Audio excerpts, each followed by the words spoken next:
ಯಾವರ್ಣ ಪದವಾಕ್ಯಾರ್ಥ ಗದ್ಯಪದ್ಯ ಸ್ವರೂಪಿಣೀ ವಾಚಿ ನರ್ತಯತು ಕ್ಷಿಪ್ರಂ ಮೇಧಾನ್ ದೇವಿ ಸರಸ್ವತಿ ಮೂಕಂ ಕರೋತಿ ವಾಚಾಲಂ ಪಂಗುಂ ಲಂಘಯತೆ ಗಿರಿಂ ಯತ್ಕೃಪಾ ತಮಹಂ ವಂದೇ ಪರಮಾನಂದಮಾಧವಂ ನಾರಾಯಣಃ ಪರೋ ವ್ಯಕ್ತಾದಂಡಮವ್ಯಕ್ತಸಂಭವಂ ಅಂಡಸ್ಯಾಂತಸ್ತ್ವಿಮೇ ಲೋಕಾಃ ಸಪ್ತದ್ವೀಪಾ ಚ ಮೇದಿನಿ ಶ್ರುತಿಸ್ಮೃತಿಪುರಾಣಾನಾಂ ಆಲಯಂ ಕರುಣಾಲಯಂ ನಮಾಮಿ ಭಗವತ್ಪಾದಂ ಶಂಕರಂ ಲೋಕಶಂಕರಂ ನಮಸ್ತಸ್ಮೈ ಭಗವತೆ ಶಂಕರಾಚಾರ್ಯರೂಪಿಣೆ ಯೇನ ವೇದಾಂತ ವಿದ್ಯೇಯಂ ಉದ್ಧೃತಾ ವೇದಸಾಗರಾತ್. ನನ್ನ ಭಗವದ್ಗೀತಾ ಬಂಧುಗಳೇ ಮತ್ತು ಪ್ರಾಯೋಜಕರಾದಂತಹ ಶ್ರೀಮತಿ ಸುಧಾ ಮತ್ತು ಶ್ರೀ ಚಂದ್ರಶೇಖರ ದಂಪತಿಗಳವರೇ, ಎಲ್ಲ ಹಿರಿಯ ಶ್ರೋತೃಗಳೇ, ತಮ್ಮೆಲ್ಲರ ಹೃನ್ಮಂದಿರವನ್ನು ಬೆಳಗ್ತಾ ಇರುವಂತಹ ಆ ಪರಬ್ರಹ್ಮ ವಸ್ತುವಿಗೆ ನಮಸ್ಕರಿಸಿ ಮತ್ತು ಇಂದಿನ ನನ್ನ ಕೆಲಸಕ್ಕೆ ಮುಂದಾಗ್ತಾ ಇದ್ದೇನೆ. ನಿನ್ನೆ ದಿವಸ ಈ 14ನೇ ಶ್ಲೋಕಕ್ಕೆ ಸಂಬಂಧಪಟ್ಟ ಹಾಗೆ, ಅಂದರೆ ಭಗವಂತನ ಉಪಾಸನೆಯ ಬೇರೆ ಬೇರೆ ಪ್ರಕಾರಗಳಲ್ಲಿ ಒಂದಾದಂತಹ ವಿಧಾನ. ಸತತಂ ಕೀರ್ತಯಂತೋ ಮಾಂ ಯತಂತಶ್ಚ ದೃಢವ್ರತಾಃ ನಮಸ್ಯಂತಶ್ಚ ಮಾಂ ಭಕ್ತ್ಯಾ ನಿತ್ಯಯುಕ್ತ ಉಪಾಸತೆ. ಈ ಶ್ಲೋಕದ ಚಿಂತನೆಯನ್ನು ನಾವು ಮಾಡಿದ್ದೇವೆ. ಈಗ ಅರ್ಜುನನಿಗೆ ಒಂದು ಸಂಶಯ ಬಂತು. ಸತತಂ ಕೀರ್ತಯಂತಹ ಮತ್ತು ಯತಂತಹ ದೃಢವ್ರತಾಃ ನಮಸ್ಯಂತಹ, ಈ ಎಲ್ಲ ಮಾತುಗಳು ಸ್ವಲ್ಪ ಈ ಸಗುಣ ಉಪಾಸನೆಗೆ ಸಂಬಂಧಪಟ್ಟ ಅರ್ಥವನ್ನು ಕೊಡ್ತವೆ. ನಮಸ್ಕಾರ ಮಾಡಬೇಕು ಅಂದರೆ ನಮ್ಮ ಮುಂದೆ ಭಗವಂತನ ಒಂದು ಆಕಾರ ಇರಬೇಕು. ಹಾಗಾಗಿ ಅರ್ಜುನನಿಗೆ ಸಂಶಯ ಬಂತು, ಕೃಷ್ಣ, ಇದು ಒಂದೇ ಕ್ರಮವೋ ನಿನ್ನ ಆರಾಧನೆಗೆ, ಅಥವಾ ಇದರ ಬಿಟ್ಟು ಬೇರೆ ಇನ್ಯಾವುದಾದರೂ ಕ್ರಮ ಉಂಟೋ ಅಂತ ಕೇಳಿದೆ. ಯಾಕೆಂದರೆ ಉಪಾಸನೆಯಲ್ಲಿ ಬೇರೆ ಬೇರೆ ತರಹದ ಕ್ರಮಗಳಿರ್ತವೆ. ಉಪಾಸನೆ ಭಕ್ತಿಗಿಂತ ತೀರಾ ಭಿನ್ನ ಅಲ್ಲ, ಭಕ್ತಿಗಿಂತಲೂ ಒಂದು ಹೆಜ್ಜೆ ಮುಂದೆ ಹೋದಂಥದ್ದು ಅಷ್ಟೇ. ಆ ಹಿನ್ನೆಲೆಯಲ್ಲಿ ಅರ್ಜುನ ಈ ಪ್ರಶ್ನೆಯನ್ನು ಕೇಳಿದ. ಮತ್ತು ಈ ವಿಧಕ್ಕಿಂತ ಹೊರತಾದಂಥ ಬೇರೆ ವಿಧಾನ ಇದ್ದರೆ ನನಗೆ ತಿಳಿಸಿಕೊಡು ಅಂತ. ನೇರವಾಗಿ ಅಲ್ಲಿಲ್ಲ ಅರ್ಥ. ವ್ಯಾಖ್ಯಾನಕಾರರು ಈ ಅಭಿಪ್ರಾಯವನ್ನು ನಮ್ಮ ಮುಂದೆ ಇಡ್ತಾರೆ. ಆ ಹಿನ್ನೆಲೆಯಲ್ಲಿ 15ನೇ ಶ್ಲೋಕ ಹೊರಟಿತು. ಜ್ಞಾನಯಜ್ಞೇನ ಚಾಪ್ಯನ್ನೇ ಯಜಂತೋ ಮಾಂ ಉಪಾಸತೆ ಏಕತ್ವೇನ ಪೃಥಕ್ತ್ವೇನ ಬಹುಧಾ ವಿಶ್ವತೋ ಮುಖಂ. ಅರ್ಜುನ, ಕೆಲವರು ಜ್ಞಾನ ಎನ್ನುವಂಥ ಯಜ್ಞದಿಂದ ನನ್ನನ್ನು ಪೂಜಿಸುತ್ತಾರೆ, ಅಂದರೆ ನನ್ನ ಉಪಾಸನೆಯನ್ನು ಮಾಡ್ತಾರೆ. ಕೆಲವರು ಏಕತ್ವದಿಂದಲೂ ನನ್ನನ್ನು ಉಪಾಸಿಸುತ್ತಾರೆ, ಮತ್ತು ಕೆಲವರು ನನ್ನನ್ನು ಪೃಥಕ್ ಭಾವನೆಯಿಂದಲೂ ಉಪಾಸನೆ ಮಾಡ್ತಾರೆ.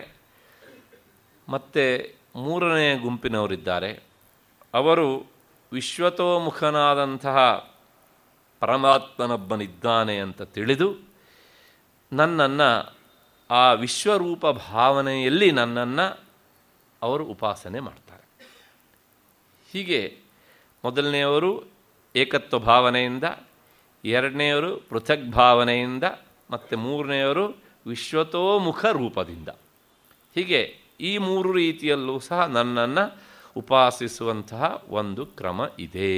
ಇದಿಷ್ಟು ಈ ಶ್ಲೋಕದ ಶಬ್ದಶಃ ಅರ್ಥ. ಈ ಹಿಂದಿನ ಶ್ಲೋಕದಲ್ಲಿ ತಿಳಿಸಿದಂತಹ ಶ್ರವಣ ಮತ್ತು ಕೀರ್ತನ ಮತ್ತು ನಮಸ್ಕಾರ, ಇವುಗಳಿಗಿಂತಲೂ ಆಳವಾಗಿ ಉಪಾಸನೆ ಮಾಡಬೇಕು ಅನ್ನುವಂತಹ ಬಯಸಿದಂತಹ ಉಪಾಸಕರಿಗೆ ಈ ಶ್ಲೋಕ. ಹೇಗೆ ಅಂದರೆ ಏಕತ್ವೇನ ಅಂತ. ಏಕತ್ವೇನ, ಒಂದರ ಭಾವಕ್ಕೆ ಸಂಸ್ಕೃತದಲ್ಲಿ ಏಕತ್ವ ಅಂತ ಹೆಸರು, ಅಥವಾ ಏಕತಾ ಅಂತ. ಈ ಮಾತನ್ನೆಲ್ಲ ನಾವು ಕನ್ನಡದಲ್ಲಿ ಹೇಳ್ತೇವೆ, ರಾಷ್ಟ್ರೀಯ ಏಕತೆ ಅಂತ. ರಾಷ್ಟ್ರೀಯ ಏಕತ್ವ ಅಂತ ಹೇಳೋದಿಲ್ಲ, ಏಕತೆ ಅಂತಲೇ ಹೇಳ್ತಾರೆ. ವಾಸ್ತವಿಕ ಏಕತ್ವ ಮತ್ತು ಏಕತಾ ಎಲ್ಲ ಸಮಾನವಾದಂಥ ಅರ್ಥವನ್ನು ಕೊಡುವಂತಹ ಪದಗಳು. ಇವರು ಹೇಗೆ ನನ್ನನ್ನು ಉಪಾಸನೆ ಮಾಡ್ತಾರೆ ಅಂದರೆ ಏಕತ್ವೇನ.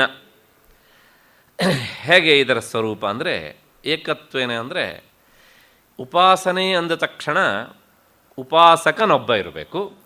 ಆ ಉಪಾಸಕ ಉಪಾಸನೆ ಮಾಡುವ ದೇವತೆ ಇನ್ನೊಂದಿರಬೇಕು. ಅಂದರೆ ಅದು ಉಪಾಸ್ಯ, ಈತ ಉಪಾಸಕ. ಇವರ ಉಪಾಸನೆ ಕ್ರಮ ಹೇಗೆ ಕೇಳಿದರೆ ಈ ಉಪಾಸ್ಯ ಮತ್ತು ಉಪಾಸಕ ಈ ಇಬ್ಬರಲ್ಲೂ ಸಹ ಅವರು ಅಭೇದ ಚಿಂತನೆಯನ್ನು ಮಾಡ್ತಾರೆ. ಇದು ಯಾವಾಗ ಸಾಧ್ಯ ಅಂತ ಕೇಳಿದರೆ ಶಾಸ್ತ್ರದಲ್ಲಿ ಇದಕ್ಕೊಂದು ವ್ಯವಸ್ಥೆ ಉಂಟು. ಈ ಉಪಾಸನೆಗೆ ಒಂದು ಪ್ರತ್ಯೇಕವಾದ ಶಬ್ದವೇ ಉಂಟು. ಇದನ್ನು ಅಹಂಗ್ರಹೋಪಾಸನೆ ಅಂತ ಕರೀತಾರೆ. ಶಾಸ್ತ್ರೀಯ ಶಬ್ದ ಇವೆಲ್ಲ. ಏನು ಈ ಅಹಂಗ್ರಹೋಪಾಸನೆ ಅಂದರೆ ಅದಕ್ಕೆ ನಮ್ಮ ಶಾಸ್ತ್ರಕಾರರು ಒಂದು ವಿವರಣೆಯನ್ನು ಕೊಡ್ತಾರೆ. ತ್ವಮ್ವಾ ಅಹಮಸ್ಮಿ ಭಗವೋ ದೇವ ತೇ ಅಹಂ ವೈ ತ್ವಮಸಿ. ಅಂದರೆ ಹೇ ಭಗವಂತ, ನಾನು ನೀನೇ ಆಗಿದ್ದೇನೆ, ನೀನೇ ನಾನಾಗಿದ್ದೇನೆ. ನಾನು ನೀನೇ ಆಗಿದ್ದೇನೆ, ನೀನು ನಾನೇ ಆಗಿದ್ದೇನೆ. ಎರಡು ಒಂದೇ ಆಯ್ತಾ ಇಲ್ವ ಆವಾಗ? ಇದನ್ನೇ ಏಕತ್ವ ಅಂದರೆ ಇದನ್ನು ಅಹಂಗ್ರಹೋಪಾಸನೆ ಅಂದರೆ ನಮ್ಮ ಎದುರಿನಲ್ಲಿರುವಂಥ ಉಪಾಸ್ಯ ದೇವತೆಯನ್ನೇ ಅಹಂ ನಾನು ಅಂತ ಭಾವಿಸಿಕೊಂಡು ಉಪಾಸನೆ ಮಾಡುವಂಥದ್ದು. ಇದು ಅಧ್ಯಾತ್ಮ ದಾರಿಯಲ್ಲಿ ಸಾಗುವವನಿಗೆ ಈ ಉಪಾಸನೆ ಬಹಳ ಕಷ್ಟ. ಇದು ಪ್ರಾರಂಭದಲ್ಲಂತೂ ಸುತರಾಮ್ ಮನಸ್ಸಿಗೆ ಒಗ್ಗೋದಿಲ್ಲ. ನಾನು ನೀನೇ ಆಗಿಬಿಟ್ಟಿದ್ದೇನೆ ಅಂತ ಆದಮೇಲೆ ಇನ್ನೊಂದು ಸಂಶಯ ಬರುತ್ತೆ, ಮತ್ತು ನಾನು ಇನ್ನು ಆಗಬೇಕಾದ್ದೇನೂ ಇಲ್ವಲ್ಲ, ಯಾಕೆ ಮಾಡಬೇಕು ಅಲ್ವಾ? ಮತ್ತು ನಾನೇನೆ, ಹಾಗೆ ನಾನು ದೊಡ್ಡವನಾಗಿಬಿಟ್ಟೆ, ಈ ಭಾವನೆಯೂ ಬರ್ತದೆ. ಆದರೆ ಇದೇ ದಾರಿ ತಪ್ಪಿಸುವಂಥ ಒಂದು ಈ ತಪ್ಪುವಿಕೆ ಮತ್ತು ನಾವು ಜಾರುವಂಥ ಸಂಭವ ಇಲ್ಲುಂಟು. ಹಾಗಾಗಿ ಈ ಅಹಂಗ್ರಹೋಪಾಸನೆಯನ್ನು ಎಲ್ಲ ಅಧಿಕಾರಿಗಳು ಹೇಳೋದಿಲ್ಲ. ಸಾಮಾನ್ಯವಾಗಿ ಮಂದಾಧಿಕಾರಿಗಳಿಗೆ, ಮಧ್ಯಮಾಧಿಕಾರಿಗಳಿಗೆ ಇದನ್ನು ಹೇಳೋದೇ ಇಲ್ಲ, ಉತ್ತಮಾಧಿಕಾರಿಗಳಿಗೆ ಮಾತ್ರ. ಅಷ್ಟೇ ಅಲ್ಲ, ಆ ಉಪಾಸನೆಯ ಸಂದರ್ಭದಲ್ಲಿ ಇಂಥ ಒಂದು ಚಿಂತನೆ ಬಂದರೂ ಸಹ ಉಪಾಸನೆ ವ್ಯರ್ಥ ಆಗಿಬಿಡ್ತದೆ ಅಲ್ವಾ? ಹಾಗಾಗಿ ಜಾರುವ ಸಾಧ್ಯತೆ ಹೆಚ್ಚು. ಹಾಗಾಗಿ ಇದನ್ನು ಉತ್ತಮಾಧಿಕಾರಿಗಳಿಗೆ ಅತ್ಯಂತ ಅಂದರೆ ಕರ್ಮವನ್ನು ಮಾಡಿ ಚಿತ್ತ ಶುದ್ಧ ಆದ ಮೇಲೆ, ಭಕ್ತಿಯನ್ನು ಮಾಡಿ ಮನಸ್ಸು ಬೇರೆ ವಿಷಯಗಳಲ್ಲಿ ವಿರಕ್ತ ಆದ ಮೇಲೆ, ಈ ಎಲ್ಲ ಲೌಕಿಕವಾದಂಥ ಕಾಮನೆಗಳ ಹಣೆಬರಹ ಇಷ್ಟು ಅಂತ ಅವುಗಳ ಮೇಲೆ ವೈರಾಗ್ಯ ಬಂದ ಆದ ಮೇಲೆ ಅಹಂಗ್ರಹೋಪಾಸನೆ. ಹಾಗಾಗಿ ಇದು ಎತ್ತರದ ಮೆಟ್ಟಲು. ಆ ಹಿನ್ನೆಲೆಯಲ್ಲಿ ಈ ರೀತಿಯಾಗಿ ಆತ ಉಪಾಸನೆ ಮಾಡ್ತಾನೆ ಸಾಧಕ. ಅಂದರೆ ನಾನು ಬೇರೆ ಅಲ್ಲ, ಉಪಾಸ್ಯ ದೇವತೆ ಬೇರೆ ಅಲ್ಲ ಅಂತ. ಇದು ಇಲ್ಲೂ ಮಾತ್ರ ಅಲ್ಲ, ಸೌಂದರ್ಯ ಲಹರಿಯಲ್ಲೂ ಈ ಮಾತನ್ನು ಆಚಾರ್ಯ ಶಂಕರರು ಹೇಳ್ತಾರೆ. ಘೃಣಿಭಿರಣಿಮಾದ್ಯಾಭಿರಭಿತಃ ಅಂತ ಒಂದು ಮಾತು ಬರುತ್ತೆ. ತಾಯಿಯನ್ನು ನೋಡ್ತಾ ನೋಡ್ತಾ ಆಕೆಯ ದೇಹದಿಂದ ಪ್ರಕಾಶ ಹೊರಹೊಮ್ಮುತ್ತಾ ಇದೆ. ಆ ಪ್ರಕಾಶ ಎಲ್ಲ ಕಡೆಗೂ ವ್ಯಾಪಿಸಿದೆ, ಅದರೊಳಗೆ ನಾನೂ ಸೇರಿದ್ದೇನೆ ಅಂಥೇಳಿ ಆ ಪ್ರಕಾಶಕ್ಕಿಂತ ನಾನು ಬೇರೆಯಾಗಿಲ್ಲ, ಎರಡೂ ಒಂದೇ ಎನ್ನುವಂಥ ಭಾವನೆ ಬರುವ ಹಾಗೆ ಹೇಳ್ತಾರೆ. ಮೇಲ್ನೋಟಕ್ಕೆ ನೋಡಿದರೆ ಅದು ಅಹಂಗ್ರಹೋಪಾಸನೆ ಅಂತ ಗೊತ್ತಾಗುವುದಿಲ್ಲ ನಮಗೆ. ಹೀಗೆ ಇದು ಪ್ರಾಚೀನ ಸಂಪ್ರದಾಯದಲ್ಲಿ ಇಂಥ ಒಂದು ಎತ್ತರದ ಉಪಾಸನೆಯ ಕ್ರಮ ಉಂಟು. ಅದನ್ನು ಇಲ್ಲಿ ಗೀತಾಚಾರ್ಯ ನಮಗೆ ತಿಳಿಸಿಕೊಡ್ತಾನೆ. ಅಂದರೆ ಏನು ಹೇಳ್ದಂಗಾಯಿತು ಅಂದರೆ, ಹೇ ಭಗವಂತ, ನೀನು ಬೇರೆ ನಾನು ಬೇರೆ ಯಾವಾಗ ಕೇಳಿದರೆ ನಿನ್ನ ಸಗುಣ ರೂಪವನ್ನು ಇಟ್ಕೊಂಡಾಗ, ನನ್ನ ಈ ಭೌತಿಕವಾದಂಥ ದೇಹವನ್ನು ಇಟ್ಕೊಂಡಾಗ. ಆದರೆ ಈ ದೇಹದೊಳಗೆ ಮತ್ತು ನಿನ್ನ ಸಗುಣ ರೂಪದಲ್ಲಿರುವಂಥ ಚೇತನ ಒಂದೇ ಹೌದು ಅಲ್ವೋ? ಹಾಗಾಗಿ ನಾವಿಬ್ಬರೂ ಸಹ ಚೇತನದ ನೆಲೆಯಲ್ಲಿ ಒಂದೇ ಹೊರತೂ ಸಹ ಎರಡಲ್ಲ. ಪ್ರಪಂಚದಲ್ಲಿ ಎರಡು ಚೇತನ ಅನ್ನೋದು ಇಲ್ಲವೇ ಇಲ್ಲ. ಆದ್ದರಿಂದ ಈ ರೀತಿಯಾಗಿ ಈ ಭೇದ ಬುದ್ಧಿ ರಹಿತರಾಗಿ, ಅಂದರೆ ಅಭೇದ ಬುದ್ಧಿಯ ನೆಲೆಯಲ್ಲಿ ಉಪಾಸನೆ ಮಾಡ್ತಾರೆ. ಇವರು ಉತ್ತಮಾಧಿಕಾರಿಗಳು ಅಂತ ಶಾಸ್ತ್ರ ಹೇಳುತ್ತೆ. ಇದಾದ ಮೇಲೆ ಎರಡನೇವರು ಪೃಥಕ್ತ್ವೇನ ಅಂತ. ಪೃಥಕ್ತ್ವೇನ ಅಂದರೆ ಇವರು ಮಧ್ಯಮಾಧಿಕಾರಿಗಳು. ಅಂದರೆ ನಾನು ಬೇರೆ, ನನ್ನಿಂದ ಉಪಾಸ್ಯ ಆಗುವಂತಹ ದೇವತೆ ಬೇರೆ ಎನ್ನುವಂತಹ ಭಾವನೆ ಇರ್ತದೆ. ಪ್ರತೀಕದಲ್ಲಿ ಅಂದರೆ ಯಾವುದಾದ್ರೂ ಒಂದು ದೇವತಾ ಆಕಾರಗಳಲ್ಲಿ ಇವರು ಉತ್ಕೃಷ್ಟವಾದಂಥ ಬುದ್ಧಿಯನ್ನು ಇಡ್ತಾರೆ. ಹೇಗೆ ಅಂದರೆ ಪ್ರಪಂಚವನ್ನು ಬೆಳಗುವಂಥ ಸೂರ್ಯನಿದ್ದಾನೆ, ಆ ಸೂರ್ಯನನ್ನು ಸೂರ್ಯ ಅಂತಲೇ ಭಾವಿಸದೆ ಆದಿತ್ಯೋ ಬ್ರಹ್ಮೇತ್ಯುಪಾಸೀತ, ಅಂದರೆ ಆದಿತ್ಯ ಕೇವಲ ಆದಿತ್ಯ ಅಲ್ಲ, ಈತ ಸಾಕ್ಷಾತ್ ಪರಬ್ರಹ್ಮ ಅಂತ ಆ ಬೆಳಗುವಂಥ ಸೂರ್ಯನನ್ನು ಬ್ರಹ್ಮವಸ್ತು ಅಂತ ತಿಳಿದು ಏನು ಮಾಡ್ತಾರೆ, ಉಪಾಸನೆ ಮಾಡ್ತಾರೆ. ಪೃಥಕ್ತ್ವ ಅಂದರೆ ಇಲ್ಲಿ ನಾನು ಬೇರೆ ಮತ್ತು ನಾನು ಉಪಾಸನೆ ಮಾಡ್ತಾನೆ ಅಂತ ಸೂರ್ಯ ಬೇರೆ, ಆದರೆ ಆ ಸೂರ್ಯನಿಗೂ ಉಪಾಸ್ಯ ದೇವತೆ ಆದಂಥ ಸೂರ್ಯನಿಗೂ ಮತ್ತು ಪರಬ್ರಹ್ಮಕ್ಕೂ ಅಭೇದ. ಹೀಗೆ ಉಪಾಸನೆ ಮಾಡುವಂಥದ್ದು ಇದು ಪೃಥಕ್ತ್ವದ ಹಿನ್ನೆಲೆಯಲ್ಲಿ. ಹಾಗೆಯೇ ಮನೋಬ್ರಹ್ಮ, ನನ್ನ ಈ ಮನಸ್ಸು ಉಂಟಲ್ಲ ಇದು ಜಡವಾದದ್ದು, ಜಡವಾದಂಥ ಮನಸ್ಸಿಗೆ ಏನನ್ನೂ ಮಾಡುವ ಶಕ್ತಿ ಇಲ್ಲ. ಆದರೆ ಈ ಜಡವಾದಂಥ ಮನಸ್ಸಿಗೆ ಬೆಳಗುವ ಅಥವಾ ಚಟುವಟಿಕೆಯಿಂದ ಕೂಡಿರುವಂಥ ಶಕ್ತಿ ಬಂತಲ್ಲ, ಇದು ಯಾವುದರಿಂದ ಬಂತು? ನನ್ನ ಒಳಗಿರುವಂಥ ಚೇತನದಿಂದ ಬಂತು. ಈ ಚೇತನ ಬೇರೆ ಅಲ್ಲ, ಬ್ರಹ್ಮವಸ್ತು ಬೇರೆ ಅಲ್ಲ. ಆದ್ದರಿಂದ ಮನೋಬ್ರಹ್ಮೇತ್ಯುಪಾಸೀತ, ನನ್ನ ಮನಸ್ಸೇ ಬ್ರಹ್ಮವಸ್ತು, ಹೀಗೆ ಉಪಾಸನೆ ಮಾಡ್ತಾರೆ. ಇದು ಪೃಥಕ್ತ್ವ ಭಾವದಲ್ಲಿ ನಿಂತು ಉಪಾಸನೆ ಮಾಡುವಂಥ ಕ್ರಮ. ಇದಾದ ಮೇಲೆ ಮೂರನೆಯ ಗುಂಪಿನವರು ಇದ್ದಾರೆ. ಬಹುಧಾ ಅಂತ ಶಬ್ದ ಉಂಟಲ್ಲಿ, ಬಹಳವಾಗಿ ಉಪಾಸನೆ ಮಾಡುವವರು. ಅಂದರೆ ಈ ಅಹಂಗ್ರಹೋಪಾಸನೆಯನ್ನು ಮತ್ತು ಪ್ರತೀಕೋಪಾಸನೆಯನ್ನು ಯಾರತ್ರ ಮಾಡಲಿಕ್ಕಾಗೋದಿಲ್ಲೋ ಅಂಥ ಮಂದಾಧಿಕಾರಿಗಳಿಗೋಸ್ಕರ ಈ ಪ್ರತೀಕ ಉಪಾಸನೆ. ಅಂದರೆ ಯಾವ್ಯಾವುದೋ ದೇವತೆಗಳನ್ನು ಇವರು ಉಪಾಸಿಸ್ತಾ ಆ ಯಾವ್ಯಾವುದೋ ಕರ್ಮಗಳನ್ನು ಮಾಡ್ತಾ ವಿಶ್ವರೂಪದ ಉಪಾಸನೆ, ಎಲ್ಲವೂ ಭಗವಂತನೇ ಅಂತ ಹೀಗೆ ಉಪಾಸನೆ ಮಾಡ್ತಾರೆ. ಆದರೆ ಆ ವಿಗ್ರಹಗಳನ್ನು ನೋಡಿದಾಗೆಲ್ಲ ಎಲ್ಲವೂ ಭಗವಂತನದೇ ರೂಪ ಎನ್ನುವಂಥ ಭಾವನೆ ಬಂದರೆ ಬಹುಧಾ ಉಪಾಸನೆ ಆಗ್ತದೆ. ಆದರೆ ಇಲ್ಲೊಂದು ತೊಡಕುಂಟು ಮತ್ತು ಪುನಃ ನಮಗೆ ಈ ದೇವತಾ ವಿಗ್ರಹವನ್ನು ನೋಡಿದಾಗ ಇದು ಭಗವಂತನ ರೂಪ ಅಂತ ಅನಿಸುತ್ತೆ. ಆದರೆ ನಮ್ಮ ಮನಸ್ಸು ದಿನದಿಂದ ದಿನಕ್ಕೆ ಎಷ್ಟು ಸಂಕೋಚ ಆಗುತ್ತೆ ಕೇಳಿದರೆ, ಇದು ಭಗವಂತನ ರೂಪ ಹೌದು, ಆದರೆ ನಮ್ಮ ಮನೆಯ ಪೀಠದಲ್ಲಿರುವಂತಹ ವಿಗ್ರಹ ಮಾತ್ರ ಭಗವಂತನ ರೂಪ, ಪಕ್ಕದ ಮನೆಯವರ ದೇವರ ಪೀಠದಲ್ಲಿರುವಂತಹ ವಿಗ್ರಹ ಭಗವಂತನ ರೂಪ ಅಲ್ಲ. ಇದು ಸಲ್ಲ. ಅದು ಯಾವುದಾದ್ರೂ ವಿಗ್ರಹ ಆಗಿರಲಿ, ಆದರೆ ಒಂದು ಅದು ಸಂಪ್ರದಾಯದಲ್ಲಿ ಬಂದಿರಬೇಕು, ಅದು ಪೂಜೆ ಮಾಡೋದಕ್ಕೆ ನಮ್ಮದೊಂದು ಪರಂಪರೆ ಇರಬೇಕು, ಅಷ್ಟಿದ್ರಾಯ್ತು. ಯಾಕೆಂದರೆ ಈ ಮಾತನ್ನು ಹೇಳಿದ ತಕ್ಷಣ ಅದ್ವೈತಿಗಳ ಮೇಲೆ ಇನ್ನೊಂದು ಆಕ್ಷೇಪ ಮಾಡ್ತಾರೆ. ಹಾಗಿದ್ರೆ ನೀವು ಅಲ್ಲನನ್ನು ಪೂಜೆ ಮಾಡ್ತೀರಾ, ಕ್ರಿಸ್ತನನ್ನು, ಹೀಗೆ ಬೇರೆ ಬೇರೆ ಏನಾದ್ರು ವಿತಂಡದ ಪ್ರಶ್ನೆಗಳನ್ನೆಲ್ಲ ಕೇಳ್ತಾರೆ. ಹೇಳೋದು ಅಷ್ಟೇ, ನಮ್ಮ ಸಂಪ್ರದಾಯದಲ್ಲಿ ಅದು ಪೂಜೆಯ ನೆಲೆಯಲ್ಲಿ ಬಂದಿರಬೇಕು. ಆ ಹಿನ್ನೆಲೆಯಲ್ಲಿಯೇ ಆಚಾರ್ಯ ಶಂಕರರು ಈ ಗೊಂದಲವನ್ನು ಪರಿಹಾರ ಮಾಡೋದಕ್ಕೆ ಅಂಥೇಳಿ ನಮ್ಮಲ್ಲಿರುವಂತಹ ಈ ಮುಕ್ಕೋಟಿ ದೇವತೆಗಳನ್ನೆಲ್ಲ ತೆಗೆದು 5ಕ್ಕೆ ಇಳಿಸಿದರು.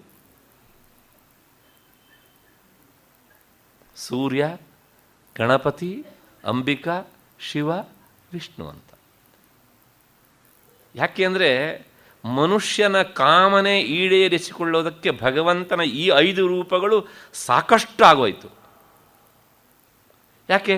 ಸೂರ್ಯ ಆತ ಪ್ರಕಾಶ ಸ್ವರೂಪ, ಅವನನ್ನು ನೋಡಿದಾಗ ಅಂದ್ಕೊ ನೀನು, ಓಹೋ ನಾನು ಸಹ ಪ್ರಕಾಶ ಸ್ವರೂಪ ಅಂತ.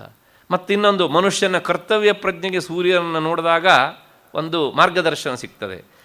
ಪ್ರಪಂಚದಲ್ಲಿ ಏನಾದರೂ ಆಗಲಿ ಏನಾದರೂ ಹೋಗಲಿ, ಆತ ಮಾತ್ರ ಒಂದು ಚೂರು ತನ್ನ ಗಮನದಲ್ಲಿ ವ್ಯತ್ಯಾಸ ಮಾಡೋದಿಲ್ಲ. ಹಾಗಾಗಿ ನಿರಂತರ ಚಲನೆಯಿಂದ ಕೂಡಿರುವವನು, ಅಂದರೆ ಚಟುವಟಿಕೆಯಿಂದ ಕೂಡಿರುವವನು. ಹಾಗಾಗಿ ಸೂರ್ಯನ ಉಪಾಸನೆ ಸಾಕು. ಇನ್ನು ನಾವು ಮಾಡುವಂಥ ಕೆಲಸಕ್ಕೆ ವಿಘ್ನಗಳು ಅಡ್ಡಿಗಳು ಜಾಸ್ತಿ, ಅದರ ಪರಿಹಾರಕ್ಕೋಸ್ಕರ ಗಣಪತಿ ಆರಾಧನೆ ಸಾಕು. ಇನ್ನು ತಾಯಿ ಜಗದಂಬಿಕೆ ಐಶ್ವರ್ಯದ ದೇವತೆ, ಆಕೆ ಮನುಷ್ಯ ಬಯಸುವಂಥ ಐಶ್ವರ್ಯವನ್ನು ಕೊಡಲಿಕ್ಕೆ ಆಕೆ ಸಮರ್ಥಳಿದ್ದಾಳೆ. ಹಾಗಾಗಿ ಆಕೆ ಆರಾಧನೆ ಸಾಕು. ಮತ್ತಿನ್ನು ಮಹೇಶ್ವರ, ಈಶಾನ ಸರ್ವವಿದ್ಯಾನಾಂ ಈಶ್ವರ ಸರ್ವಭೂತಾನಾಂ ಜ್ಞಾನಮಿಚ್ಛೇತ್ ಮಹೇಶ್ವರಾತ್ ಅಂತ. ಜ್ಞಾನದ ದೇವತೆ ಆತ, ದಕ್ಷಿಣಾಮೂರ್ತಿ, ಅವನ ಆರಾಧನೆ ಸಾಕು. ಮತ್ತು ಮೋಕ್ಷಕ್ಕೆ ವಿಷ್ಣು ಸಾಕು. ಮೋಕ್ಷಮಿಚ್ಛೇತ್ ಜನಾರ್ದನಾಥ್ ಅಲ್ವಾ? ಇದರ ಆಚೆ ಇನ್ನು ಏನುಂಟು? ಮನುಷ್ಯನ ಎಲ್ಲ ಕಾಮನೆಗಳು ಈ 5ರೊಳಗೆ, ಈ 5 ದೇವತೆಗಳ ಆರಾಧನೆಯಲ್ಲೇ ಅಡಕವಾಗಿ ಬಿಡುತ್ತವೆ. ಆದರೆ ನಮಗೆ ಏನಾಗಿದೆ ಗ್ರಹಚಾರ ಅಂದರೆ, ಈ ಕ್ರಮ ಇಡ್ತಿಲ್ಲ. ನಮಗೆ ಹೊಸ ಹೊಸ ದೇವರು ಬೇಕು, ಹೊಸ ಹೊಸ ದೇವರು ಬೇಕು. ಬೆಂಗಳೂರಿನ ಅಕ್ಕಪಕ್ಕ ಮತ್ತು ಬೆಂಗಳೂರಲ್ಲಿ ನೋಡಿ, 10 ವರ್ಷದ ಹಿಂದೆ ನಾವು ಕೇಳದೇ ಇರುವಂಥ ಹೊಸ ಹೊಸ ದೇವತೆಗಳು ಎಲ್ಲ ಹುಟ್ಕೊಬಿಟ್ಟಿವೆ. ಹೊಸ ಹೊಸ್ತು.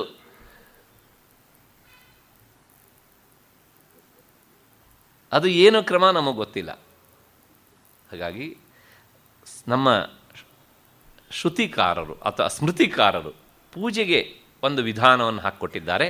ಆ ಪೂಜೆಯ ಚೌಕಟ್ಟಿನೊಳಗೆ ಬಂದಂತಹ ಪರಂಪರೆ ಇದ್ದರೆ ಸಾಕು ನಮಗೆ, ಅಷ್ಟೇ. ಅಷ್ಟು ಹಿನ್ನೆಲೆಯಲ್ಲಿ ಯಾಕೆ ಹಿಡಿದ ಈ ಮಾತನ್ನು ಕೇಳಿದರೆ, ಮನುಷ್ಯ ಈ ವಿಶಾಲತೆಯನ್ನು ಬೆಳೆಸ್ಕೊಳ್ಳೋದಿಲ್ಲ. ದೇವತಾ ವಿಗ್ರಹ ನೋಡಿದಾಗ ದೇವರು ಅಂತ ಭಾವಿಸ್ತಾನೆ. ಅದರ ಮರುಕ್ಷಣದಲ್ಲಿ ಪಕ್ಕದ ಮನೆ ದೇವ್ರ ಪೀಠದಲ್ಲಿ ಇದ್ದ ವಿಗ್ರಹ ದೇವರಲ್ಲ. ಈ ರೀತಿಯ ಆಲೋಚನೆ ಸರಿಯಲ್ಲ. ಅಷ್ಟು ಹಿನ್ನೆಲೆಯಲ್ಲಿ ಹೀಗೆ ಈ ವಿಶ್ವರೂಪವನ್ನು ಉಪಾಸನೆ ಮಾಡ್ತಾರೆ ಎಲ್ಲ ದೇವತೆ. ಇದನ್ನು ನೋಡಿದಾಗ ಅನಿಸುತ್ತೆ, ನಮ್ಮಂಥವರು ನಿಜವಾಗಿ ಮಂದಾಧಿಕಾರಿಗಳು ಅನ್ನೋದಕ್ಕೂ ಸಹ ಯೋಗ್ಯರಲ್ಲ. ಮಂದರಲ್ಲೂ ಮಂದಾಧಿಕಾರಿಗಳು ನಾವು, ಮಂದಾಧಿಕಾರಿಗಳು. ಹೀಗೆ ಇದು ಅವರವರ ಅಭೀಷ್ಟಕ್ಕೆ, ಅವರವರ ಇಚ್ಛೆಗೆ ಸಂಬಂಧಿಸಿದಂತೆ ಯಾವ ಯಾವ ದೇವತೆಯಾದರೂ ಸಹ ಆಗಬಹುದು. ಆದರೆ ಹೇಳಿದ್ನಲ್ಲ, ಪರಂಪರೆಯಲ್ಲಿ ಅದು ಬಂದಿರಬೇಕು. ಅಷ್ಟು ಹಿನ್ನೆಲೆಯಲ್ಲಿ ಗೀತಾಚಾರ್ಯ ಈ ರೀತಿಯಾಗಿ ಉಪಾಸನೆ ಮಾಡುವಂಥ ಒಂದು ಕ್ರಮ ಉಂಟು ಅಂತ ಅರ್ಜುನನಿಗೆ ತಿಳಿಸಿಕೊಟ್ಟ. ಇದಾದ ಮೇಲೆ ಮತ್ತೆ ಇಲ್ಲಿಂದ ಮುಂದಕ್ಕೆ 16, 17, 18, 19 ಈ 4 ಶ್ಲೋಕಗಳಲ್ಲಿ ಪರಮಾತ್ಮನ ವಿಶ್ವರೂಪ ವರ್ಣಿತ ಆಗ್ತಾ ಇದೆ. ಮತ್ತೆ ಹಿಂದೆ 7ನೇ ಅಧ್ಯಾಯದಲ್ಲೂ ಬಂದಿತ್ತು, ಮತ್ತು ಇಲ್ಲೂ ಸ್ವಲ್ಪ ಬರುತ್ತೆ. ಇದಿಷ್ಟೆಲ್ಲ ಸಾಲದು ಅಂಥೇಳಿ ಮತ್ತೆ 11ನೇ ಅಧ್ಯಾಯದಲ್ಲಿ ಸಾಕಷ್ಟು ವರ್ಣನೆ ಮಾಡ್ತಾನೆ. ಅದಕ್ಕೂ ಹಿಂದೆ ಅವನ ವಿಭೂತಿಗಳು 10ನೇ ಅಧ್ಯಾಯದಲ್ಲೂ ಸಹ ಸಾಕಷ್ಟು ಬರ್ತವೆ. ಹಾಗಾಗಿ ಈ ಮುಂದಿನ 4 ಶ್ಲೋಕಗಳಲ್ಲಿ ಭಗವಂತನ ವಿಶ್ವರೂಪ ಅಂದರೆ ಅವನ ವಿಭೂತಿಗಳು, ವಿಭೂತಿ ಅಂದರೆ ಅವನ ಆ ವ್ಯಾಪಕವಾದಂಥ ರೂಪ, ಅದರ ವರ್ಣನೆ ಪ್ರಾರಂಭ ಆಗುತ್ತೆ 4 ಶ್ಲೋಕಗಳಲ್ಲಿ. ಕೃಷ್ಣ ಹೇಳ್ತಾನೆ, ನೋಡಪ್ಪ, ಆ ಬಹುಧಾ ಉಪಾಸನೆ ಮಾಡೋರು ಮಂದಾಧಿಕಾರಿಗಳು ಅಂತ ಇದನ್ನು ನೋಡಿದರೆ ನಮಗನಿಸುತ್ತೆ, ಅಚ್ಚರಿ ಆಗುತ್ತೆ. ಅವರು ಹೇಗೆ ಉಪಾಸನೆ ಮಾಡ್ತಾರೆ? ಯಾವ ವಿಗ್ರಹವನ್ನು ಪೂಜೆ ಮಾಡಿದರೂ ನಾನು ಆಗ್ತೇನೆ. ಯಾಕೆ ಅಂದರೆ ಅದಕ್ಕೆ ಉತ್ತರ ಮುಂದಿನ ಶ್ಲೋಕ 16ನೇ ಶ್ಲೋಕ. ಅಹಂ ಕೃತುರಹಂ ಯಜ್ಞ ಸ್ವಧಾಹ ಮಹಮೌಷಧಂ ಮಂತ್ರೋಹ ಮಹಮೇವಾಜ್ಯಂ ಅಹಮಗ್ನಿ ಅಹಂ ಹುತಂ ಅಂತ. ಅರ್ಜುನ, ನಾನೇ ಕ್ರತು, ಮತ್ತು ನಾನೇ ಯಜ್ಞ, ನಾನೇ ಸ್ವಧಾಕಾರ, ನಾನೇ ಔಷಧ, ನಾನೇ ಮಂತ್ರ, ನಾನೇ ಘೃತ ಅಂದರೆ ತುಪ್ಪ, ನಾನೇ ಅಗ್ನಿ, ಮತ್ತು ನಾನೇ ಹವನ ಕ್ರಿಯೆ. ಇದಿಷ್ಟು ಈ ಶ್ಲೋಕದ ಅರ್ಥ. ಈ ಶ್ಲೋಕದಲ್ಲಿ ಭಗವಂತ 5 ವಸ್ತುಗಳ ಹೆಸರನ್ನು, 8 ವಸ್ತುಗಳ ಹೆಸರನ್ನು ಹೇಳ್ತಾನೆ. ಒಂದು ದೃಷ್ಟಿಯಲ್ಲಿ ಶ್ಲೋಕ ಬಹಳ ಸುಲಭ, ಇನ್ನೊಂದು ದೃಷ್ಟಿಯಲ್ಲಿ ಸ್ವಲ್ಪ ಕಷ್ಟ. ಇದರ ಅರ್ಥ ನಯನವನ್ನು ಹೇಗೆ ಮಾಡ್ಕೊಳ್ಬೇಕು ಅಂದರೆ, ಅಲ್ಲಿ ನೋಡಿ, ಆ ಉತ್ತರಾರ್ಧದಲ್ಲಿ ಮಂತ್ರೋಹಂ ಅಹಮೇವ ಅಂತುಂಟು. ಅಲ್ಲೊಂದು ಏವಕಾರ ಉಂಟು. ಆ ಏವಕಾರವನ್ನು ಎಲ್ಲ ಶಬ್ದದ ಜೊತೆ ಸೇರಿಸ್ಕೊಳ್ಬೇಕು ಅಂತ ಮಧುಸೂದನ ಸರಸ್ವತಿಗಳು ಹೇಳ್ತಾರೆ. ಹೇಗೆ ಅಂದರೆ, ಕೃತುಹು ಅಹಂ ಏವ, ಕೃತುವು ನಾನೇ ಅಂತ. ಹಾಗೇನೆ ಯಜ್ಞ ಅಹಮೇವ ಅಥವಾ ಅಹಮೇವ ಯಜ್ಞ, ನಾನೇ ಯಜ್ಞ. ಮತ್ತು ಸ್ವಧಾ ಅಹಮೇವ, ಔಷಧಂ ಅಹಮೇವ, ಮಂತ್ರ ಅಹಮೇವ, ಅದಾದಮೇಲೆ ಆಜ್ಯಂ ಅಹಮೇವ, ಅಗ್ನಿ ಅಹಮೇವ, ಹುತಂ ಅಹಮೇವ. ಎಲ್ಲದಕ್ಕೂ ನಾನೇ ನಾನೇ ನಾನೇ ನಾನೇ. 8 ವಸ್ತುಗಳ ಹೆಸರು. ಏನು ಇದರ ವಿವರಣೆ? ಸುಮ್ಮನೆ ಆಪಾತತಃ ಸಂಸ್ಕೃತ ಬಂದವರಿಗೆ ಈ ಶ್ಲೋಕ ಕೊಟ್ಬಿಟ್ರೆ ಮೊದಲು ಒಂದು ಆಕ್ಷೇಪ ಮಾಡ್ತಾರೆ ಕೃಷ್ಣನ ಮಾತಿನ ಮೇಲೆ. ಅದೊಂದು ಶಬ್ದ ಉಂಟು ನೋಡಿ, ಕ್ರತುಹು ಅಂತ. ಕ್ರತುಹು ಅಂದರೆ ಯಜ್ಞ ಅಂತ. ಮತ್ತು ಮುಂದಿನ ಶಬ್ದ ಉಂಟು, ಅಹಂ ಯಜ್ಞ ಅಂತ. ಓಹೋ, ಕೃಷ್ಣ ಗೀತೆ ಉಪದೇಶ ಮಾಡಬೇಕು ಸುಮಾರು 70 ಆಗಿತ್ತು, ಸ್ವಲ್ಪ ಅರಳು ಮರಳು ಆಗಿದೆ ಅವನಿಗೆ. ಯಾಕೆಂದರೆ ಒಂದೇ ಅರ್ಥವನ್ನು ಕೂಡ 2 ಶಬ್ದ ಇಟ್ಬಿಟ್ಟಿದ್ದಾನೆ ಅಲ್ಲಿ. ಅರ್ಜುನನಿಗೆ ಸಂಸ್ಕೃತ ಬರಲಿಲ್ಲ, ಅವನಿಗೂ ಅರ್ಥ ಆಗಲಿಲ್ಲ. ನಾವು ಭಾಳ ಬುದ್ಧಿವಂತರು, ನಮಗೆ ಅರ್ಥ ಆಯಿತು ಎನ್ನುವ ಹಾಗೆ ಹೇಳುವ ಸಾಧ್ಯತೆ ಉಂಟು. ಆದರೆ ಕೃಷ್ಣನ ಮಾತಿನ ಅರ್ಥ ಹಾಗಲ್ಲ. ಇದೆಲ್ಲ ಶಾಸ್ತ್ರದ ಚೌಕಟ್ಟಿನ ಹಿನ್ನೆಲೆಯಲ್ಲಿ ಬಂದಂಥದ್ದು. ಹಾಗಾಗಿ ಆಚಾರ್ಯ ಶಂಕರರು ಮತ್ತು ಮಧುಸೂದನ ಸರಸ್ವತಿಗಳು ಎಲ್ಲ ಭಾಳ ಸುಂದರವಾದ ವಿವರಣೆಯನ್ನು ಕೊಡ್ತಾರೆ. ಕ್ರತುಗೂ ಯಜ್ಞಕ್ಕೂ ಲೌಕಿಕ ಸಂಸ್ಕೃತದಲ್ಲಿ ಏನೂ ವ್ಯತ್ಯಾಸ ಇಲ್ಲ, ಆದರೆ ಶಾಸ್ತ್ರದ ನೆಲೆಯಲ್ಲಿ ವ್ಯತ್ಯಾಸ ಇದೆ ಅಂತ. ಏನು ಹಾಗಿದ್ರೆ ಅಂದರೆ, ನಮ್ಮಲ್ಲಿ ಕರ್ಮವನ್ನು ಪ್ರತಿಪಾದನೆಯನ್ನು ಮಾಡೋದಕ್ಕೆ ಶ್ರುತಿಗಳೂ ಹೊರಟಿವೆ, ಮತ್ತು ಆ ಶ್ರುತಿಗಳ ಜಾಡಿನಲ್ಲಿ ಸ್ಮೃತಿಗಳೂ ಹೊರಟು ನಿಂತಿವೆ. ಹಾಗಾಗಿಯೇ ಶ್ರುತ್ಯುಕ್ತ ಕರ್ಮ ಮತ್ತು ಸ್ಮೃತ್ಯುಕ್ತ ಕರ್ಮ ಅಂತ ಹೆಸರು. ಮನೆಯಲ್ಲಿ ಸಾಮಾನ್ಯವಾಗಿ ಯಾವುದಾದ್ರೂ ವಿಶೇಷವಾದ ಧಾರ್ಮಿಕ ಪೂಜೆ ಪುನಸ್ಕಾರ ಮಾಡಬೇಕಿದ್ರೆ ಪುರೋಹಿತರು ಸಂಕಲ್ಪ ಮಾಡ್ತಾರೆ, ಶ್ರೌತ ಸ್ಮಾರ್ಥ ಕರ್ಮಾಣಂ ಫಲಪ್ರಾಪ್ತ್ಯರ್ಥಂ ಅಂತ. ಅಂದರೆ ಶ್ರೌತ ಕರ್ಮದ ಫಲ, ಸ್ಮಾರ್ಥ ಕರ್ಮದ ಫಲ ಎರಡೂ ನನಗೆ ಈ ಪೂಜೆಯಿಂದ ಅಥವಾ ಈ ಆರಾಧನೆಯಿಂದ ಸಿಗಲಿ ಅಂತ. ಹಾಗಾಗಿ ಈ ಶ್ರುತಿಯಿಂದ ಬೋಧಿತವಾದಂತಹ ಕರ್ಮಕ್ಕೆ ಕ್ರತು ಅಂತ ಹೆಸರು. ಅಗ್ನಿಷ್ಠೋಮ ಯಾಗ, ಜ್ಯೋತಿಷ್ಠೋಮ ಯಾಗ, ಇಂತಹ ಯಾಗಗಳೆಲ್ಲ ಶ್ರುತ್ಯುಕ್ತವಾದಂತಹ ಕರ್ಮ. ಇವುಗಳನ್ನು ಕ್ರತು ಅಂತ ಕರೀತಾರೆ. ಶ್ರುತಿಬೋಧಿತವಾದದ್ದು ಕ್ರತು, ಮತ್ತು ಸ್ಮೃತಿಯಿಂದ ಬೋಧಿತವಾದದ್ದು ಯಜ್ಞ. ಉದಾಹರಣೆಗೆ ಮನೆಯಲ್ಲಿ ವೈಶ್ವದೇವ ಮಾಡಬೇಕು. ಆ ವೈಶ್ವದೇವ ಎನ್ನುವಂಥದ್ದು ಶ್ರುತ್ಯುಕ್ತವಾದದ್ದು ಅಲ್ಲ, ಅದು ಸ್ಮೃತ್ಯುಕ್ತವಾದದ್ದು. ಇಂಥವುಗಳನ್ನು ಏನಂತ ಕರೀತಾರೆ? ಯಜ್ಞ ಅಂತ ಕರೀತಾರೆ. ಅಲ್ಲಿಗೆ ಸ್ಪಷ್ಟವಾಗಿ ನೆನಪಿಟ್ಕೊಳ್ಬೇಕು, ಸ್ಮೃತಿಯಿಂದ ಬೋಧಿತವಾದದ್ದು ಯಜ್ಞ, ಶ್ರುತಿಯಿಂದ ಬೋಧಿತವಾದದ್ದು ಕ್ರತು. ಕೃಷ್ಣ ಹೇಳ್ತಾನೆ, ಶ್ರುತಿ ಬೋಧಿತವಾದ ಕರ್ಮವೂ ನಾನೇ, ಮತ್ತು ಸ್ಮೃತಿ ಬೋಧಿತವಾದ ಕರ್ಮವೂ ನಾನೇ ಅಂತ. ಈಗ ಹೇಳಿ, ಕೃಷ್ಣನಿಗೆ ಅರಳು ಮರಳ ಅಥವಾ ನಮಗೆ ಗೊತ್ತಿಲ್ವ? ಹೀಗೆ ಈ ಎರಡೂ ತರಹದ ಯಜ್ಞಗಳು ನಾನೇ ಆಯಿತು. ಆಯಿತು. ಮತ್ತು ಮುಂದಿನ ಶಬ್ದ ಏನುಂಟು? ಸ್ವಧಾಹಂ. ಅಹಂ ಏವ ಅಂದರೆ ಸ್ವಧಾ ಅಂತ ಒಂದು ಶಬ್ದ ಉಂಟು. ಈ ಶಬ್ದ ನಮ್ಮ ಪರಿಚಯ ಉಂಟು, ಪರಿಚಯ ಇಲ್ಲ. ತಕ್ಷಣ ಕೇಳಿದ್ರೆ ನೆನಪಾಗೋದಿಲ್ಲ. ಆದರೆ ಈ ಪಿತೃಪಕ್ಷ ಬಂದಾಗ ಈ ಎಲ್ಲ ಶಬ್ದಗಳು ಮನೆಯಲ್ಲಿ ಕೇಳಿಸ್ತವೆ. ಕೆಲವು ಸಲ ಅಂದರೆ ಒಂದು ದಿವಸ, ಕೊನೆ ಪಕ್ಷ. ನಮ್ಮ ಗತಿಸಿದಂತಹ ಹಿರಿಯರಿಗೆ ನಾವು ತರ್ಪಣವನ್ನು ಕೊಡುವಾಗ ಈ ಶಬ್ದವನ್ನು ಬಳಸ್ತೇವೆ, ಸ್ವಧಾ ಅಂತ.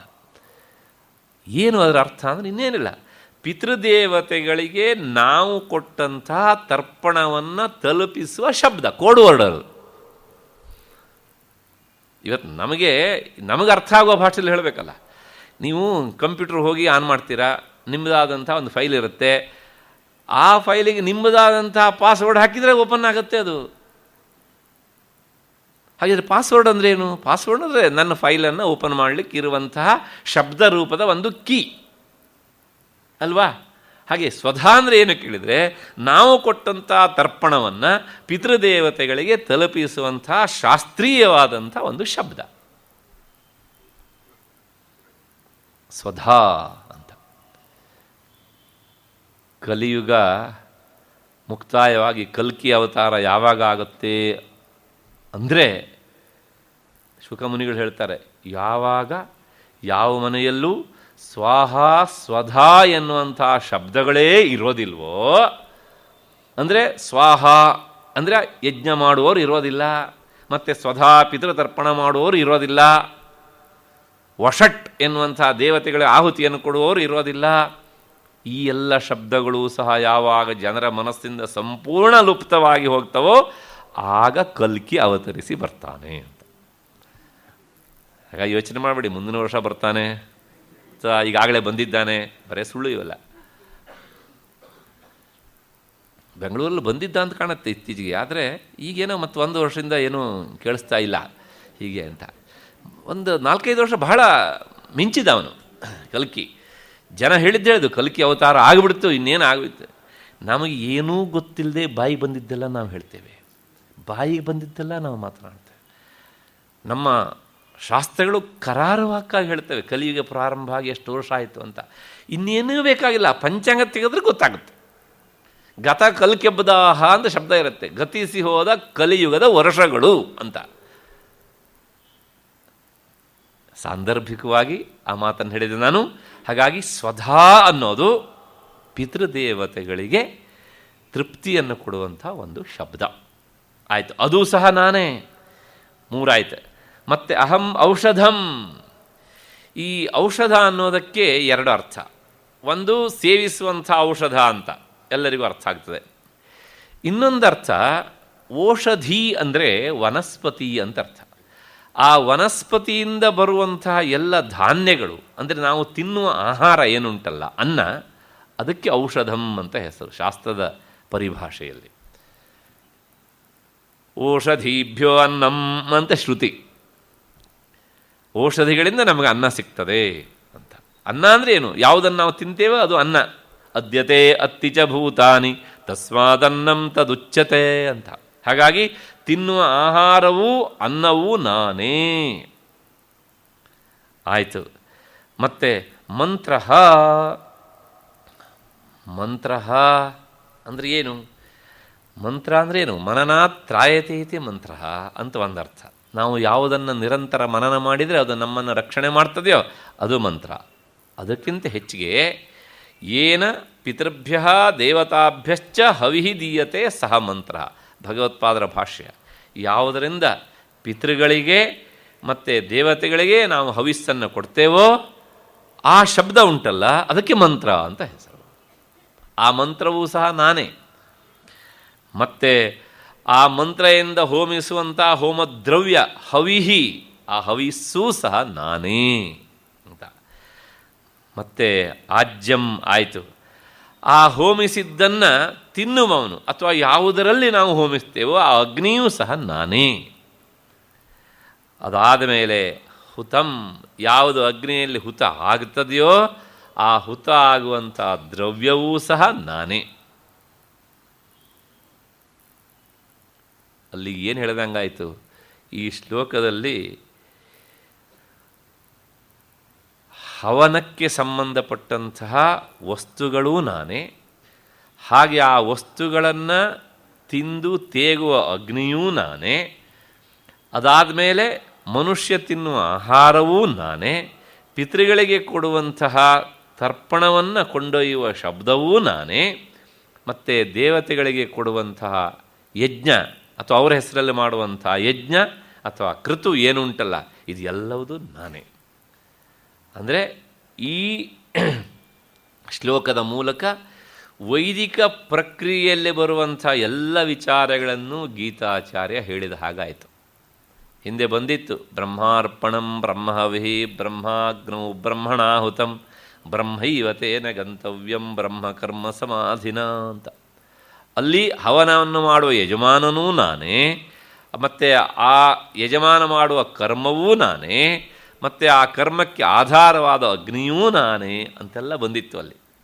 ಬ್ರಹ್ಮೋಪಾಸನೆ ಇದು ವಿಶ್ವರೂಪದ ಉಪಾಸನೆ, ಎರಡಕ್ಕಿರುವಂತಹ ವ್ಯತ್ಯಾಸ.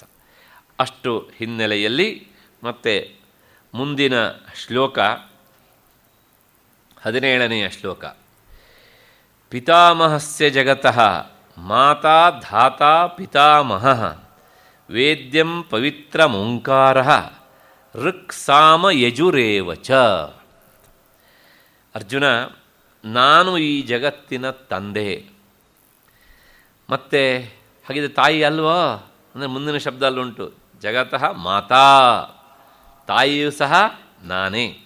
ಮತ್ತು ಕರ್ಮಫಲದ ವಿಧಾತನೂ ನಾನೇ, ಮತ್ತು ಅಜ್ಜನೂ ನಾನೇ. ನಾನೇ ವೇದ್ಯವಾದಂಥ ಪರಮಾರ್ಥ ವಸ್ತು. ಪಾವನವಾದ ವಸ್ತು. ಓಂಕಾರವೂ ನಾನೇ, ನಾನೇ ಋಗ್ವೇದ, ಮತ್ತು ನಾನೇ ಯಜುರ್ವೇದ, ನಾನೇ ಸಾಮವೇದ.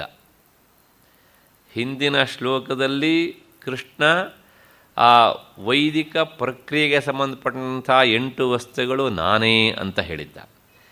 ಇದಾದ ಮೇಲೆ ಅದರದ್ದೇ ಸ್ವಲ್ಪ ಬೆಳವಣಿಗೆ, ಇನ್ನೂ ವಿಸ್ತೃತವಾದ ರೂಪ ಈ ಶ್ಲೋಕದಲ್ಲಿ 10 ವಸ್ತುಗಳ ಹೆಸರನ್ನು ಹೇಳ್ತಾನೆ. ಯಾವ್ಯಾವುದು? ಮೊದಲನೇದು ಪಿತಾಮಹಸ್ಯ ಜಗತಃ. ಈ ಜಗತ್ತು ಇದು ಒಂದು ಕಾರ್ಯ. ಅಂದರೆ ಕಾರ್ಯ ಅಂದ ತಕ್ಷಣ ಕಾರ್ಯದ ಹಿಂದೆ ಒಂದು ಕಾರಣ ಇರಬೇಕು. ಕಾರಣ ಇಲ್ಲದೆ ಕಾರ್ಯ ಎನ್ನುವಂಥದ್ದು ಆಗೋದಿಲ್ಲ ಅಲ್ವಾ? ಇದು ಕಾರ್ಯ ಅಂತ ಒಪ್ಪಿಕೊಂಡಾದ ಮೇಲೆ ಈ ಪ್ರಪಂಚವನ್ನು ಸೃಷ್ಟಿ ಮಾಡಿದವನು ಅಥವಾ ಇದರ ನಿರ್ಮಾಣಕ್ಕೆ ಕಾರಣನಾದವನು ಒಬ್ಬ ಇರಬೇಕು. ಅವನು ಯಾರು ಅಂದರೆ ಈ ಪ್ರಪಂಚದ ಹಿಂದಿರುವಂತಹ ಕಾರಣೀಭೂತನಾದಂಥ ವ್ಯಕ್ತಿ ನಾನೇ. ಹಾಗಾಗಿ ನಾನೇ ಪ್ರಪಂಚಕ್ಕೆ ತಂದೆ ಅಂತ. ಮತ್ತೆ ಮುಂದಿನ ಶಬ್ದ ಉಂಟು ಮಾತಾ. ತಾಯಿಯೂ ಸಹ ನಾನೇ. ಅಲ್ಲ, ಯಾಕೆ ಕೃಷ್ಣ ಹೀಗೆ ಹೇಳ್ತಾನೆ? ತಂದೆ ಅಂತ ಹೇಳಿದರೆ ಸಾಕಿತ್ತು, ತಾಯಿ ಅನ್ನೋದು ಅಂಡರ್ಸ್ಟುಡ್ಡು, ಅಥವಾ ತಾಯಿ ಅಂತ ಹೇಳಿದರೆ ಸಾಕಿತ್ತು, ಆಗ ತಂದೆ ಅಂಡರ್ಸ್ಟುಡ್ಡು. ಯಾಕೆ ಎರಡು ಹೇಳಬೇಕಿತ್ತು? ಸಂತತಿಯ ಉತ್ಪಾದನೆ ಆಗಬೇಕು ಅಂತಾದಾಗ ತಂದೆ ತಾಯಿ ಇರಬೇಕು ಅಂತ ಎಲ್ಲರಿಗೂ ಗೊತ್ತು. ಅದನ್ನೇನು ಇಷ್ಟೆಲ್ಲ ಬಿಡಿಸಿ ಹೇಳೋದು? ನಾವೇನು ಅಷ್ಟು ದಡ್ರ ಅಂತ ಒಂದು ಸಂಶಯ ಕಾಡತ್ತೆ ನಮಗೆ. ಹೌದು, ಕಾರಣ ಉಂಟು. ಯಾಕೆ ಹಾಗೆ ಹೇಳ್ತಾನೆ ಅಂದರೆ, ನಿನ್ನೆ ಮೊನ್ನೆ ಎಲ್ಲ ನಾವು ಅದ್ರ ಬಗ್ಗೆ ವಿಚಾರ ಮಾಡಿದ್ದೇವೆ. ಒಂದು ಕಾರ್ಯ ಆಗಬೇಕಿದ್ರೆ ಅದರ ಹಿಂದೆ 2 ಕಾರಣಗಳಿರಬೇಕು. ಒಂದು ನಿಮಿತ್ತ ಕಾರಣ, ಇನ್ನೊಂದು ಉಪಾದಾನ ಕಾರಣ. ಯಾಕೆ ತಂದೆ ಅಂತ ಹೇಳ್ತಾನೆ ಅಂದರೆ, ತಂದೆ ನಿಮಿತ್ತ ಕಾರಣ, ತಾಯಿ ಉಪಾದಾನ ಕಾರಣ. ಅಂದರೆ ಈ ಪ್ರಪಂಚಕ್ಕೆ ಅಭಿನ್ನ ನಿಮಿತ್ತೋಪಾದಾನ ಕಾರಣ ನಾನು. ಹಾಗೆ ಹೇಳೋದನ್ನು ಶಬ್ದಾಂತರಗಳಿಂದ ಕೃಷ್ಣ ಹೇಳ್ತಾನೆ. ತಂದೆಯೂ ನಾನೇ, ತಾಯಿಯೂ ನಾನೇ. ಅಷ್ಟಾದ ಮೇಲೆ ಮತ್ತೆ ಮುಂದಿನ ಶಬ್ದ ಧಾತಾ. ಧಾತಾ ಅಂದರೆ ಸಾಮಾನ್ಯವಾದಂತಹ ಸಂಸ್ಕೃತ ಬಲ್ಲವರಿಗೆ ಬ್ರಹ್ಮ, ಚತುರ್ಮುಖ ಬ್ರಹ್ಮ ಅಂತ ಅರ್ಥ ಆಗಿಬಿಡ್ತದೆ. ಆದರೆ ಇಲ್ಲಿ ಧಾತಾ ಅನ್ನೋದು ಸುಲಭವಾಗಿ ಅರ್ಥ ಆಗಬೇಕು ಅಂತ ಆದರೆ ಅದರ ಹಿಂದೆ ಒಂದು ವಿ ಸೇರಿಸ್ಕೊಳ್ಬೇಕು. ವಿಧಾತ ಅಂದರೆ ಕರ್ಮದ ಫಲವನ್ನು ಕೊಡುವಂಥವನು ನಾನೇ ಅಂತ ಅರ್ಥ. ವಿಧಾತ. ಮತ್ತು ಕರ್ಮ ಫಲವನ್ನು ಕೊಡುವವನು ನಾನೇ. ನಿನ್ನೆ ದಿವಸ ಬಂದಿತ್ತು, ಕರ್ಮವೇ ಫಲವನ್ನು ಕೊಡ್ತದೆ ಅಂತ ಕೆಲವು ಜನ ದಡ್ರು ಭಾವಿಸ್ತಾರೆ ಅಂತ.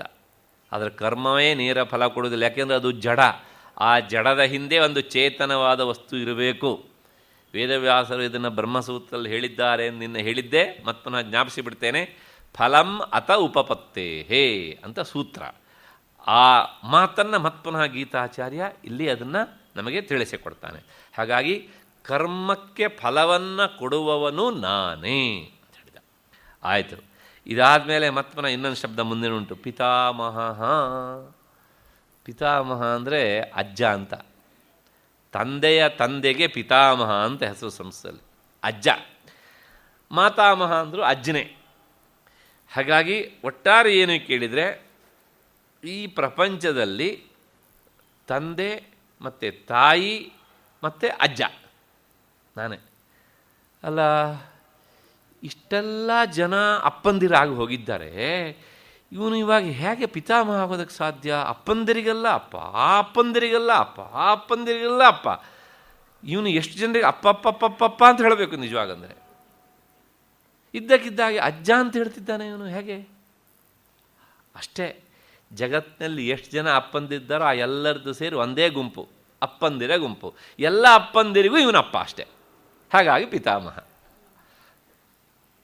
ಸುಲಭ. ಪಿತಾಮಹ. ಅಷ್ಟಾದ ಮೇಲೆ ಅಂದರೆ ಏನು ಹೇಳ್ದಂಗಾಯಿತು? ಈ ನಿಮಿತ್ತ ಕಾರಣ, ಉಪಾದಾನ ಕಾರಣ ಇಷ್ಟಲ್ಲದೆ ಇವುಗಳ ಹಿಂದಿರುವಂತಹ ಆ ಚೇತನ ಸ್ವರೂಪನು ನಾನೇ ಅಂತ ಹೇಳಿದ ಹಾಗಾಯಿತು. ಇಷ್ಟಾದ ಮೇಲೆ ಮತ್ತೆ ಮುಂದಿನ ಪ್ರಶ್ನೆ, ವೇದ್ಯಂ. ವೇದ್ಯಂ ಅಂದರೆ ಪ್ರಪಂಚದಲ್ಲಿ ತಿಳಿದುಕೊಳ್ಳಬೇಕಾದಂಥ ವಸ್ತು, ತಿಳಿದುಕೊಳ್ಳಲೇಬೇಕಾದಂಥ ವಸ್ತು ಒಂದಿದ್ದರೆ ಅದು ನಾನೇ. ಯಾಕೆ ಅಂದರೆ ಉಪನಿಷತ್ತಿನ ಮಾತು, ಯಸ್ಮಿನ್ ದೃಷ್ಟೇ ಅಥವಾ ಯಸ್ಮಿನ್ ವಿದಿತೆ ಸರ್ವಂ ವಿದಿತಂ ಭವತಿ ಅಂತ. ಯಾವಾಗಲೂ ಕಾರ್ಯವನ್ನು ತಿಳ್ಕೊಂಡ್ರೆ ಕಾರಣ ಗೊತ್ತಾಗತ್ತೆ ಅಂತ ಇಲ್ಲ, ಆದರೆ ಕಾರಣ ಗೊತ್ತಾಗಿ ಬಿಟ್ಟರೆ ಕಾರ್ಯ ಗೊತ್ತಾಗಿಯೇ ಆಗತ್ತೆ. ಹಾಗಾಗಿ ಪ್ರಪಂಚದಲ್ಲಿ ತಿಳಿಲೇಬೇಕಾದಂಥದ್ದು ಒಂದಿದ್ದರೆ ಆ ಒಂದು ಬೇರೆ ಯಾರೂ ಅಲ್ಲ, ನಾನೇ. ಯಾಕೆಂದರೆ ನಾನು ಪ್ರಪಂಚಕ್ಕೆ ಮೂಲ ಕಾರಣ. ನನ್ನನ್ನು ತಿಳ್ಕೊಂಡ್ರೆ ಕಾರ್ಯ ಸಹಜವಾಗಿ ಅರ್ಥ ಆಗ್ತದೆ. ಹಾಗಾಗಿ ನಾನು ಪರಮಾರ್ಥ ವಸ್ತು, ಪ್ರಪಂಚ ಅಪರಮಾರ್ಥವಾದ ವಸ್ತು. ಅಪರಮಾರ್ಥವಾದ ವಸ್ತು ಅಂತ ತಿಳಿದ್ರೆ ಪರಮಾರ್ಥ ವಸ್ತು ತಿಳಿತದೆ ಅಂತ ಇಲ್ಲ, ಆದರೆ ಪರಮಾರ್ಥ ವಸ್ತುವನ್ನು ತಿಳಿದಾಗ ಅಪರಮಾರ್ಥ ವಸ್ತುವು ಸಹ ತಿಳಿತದೆ ಅಲ್ವಾ? ಹಾಗಾಗಿ ತಿಳಿಲೇಬೇಕಾದಂಥ ವಸ್ತು ಒಂದಿದ್ದರೆ ನಾನು, ಅದು ನಾನೇ ಅಂತ ಆಯಿತು. ಅದಾದಮೇಲೆ ಪವಿತ್ರಂ ಅಹಮೇವ. ಪ್ರಪಂಚದಲ್ಲಿ ಪವಿತ್ರವಾದಂಥದ್ದು ಒಂದಿದ್ದರೆ ಅದು ನಾನೇ.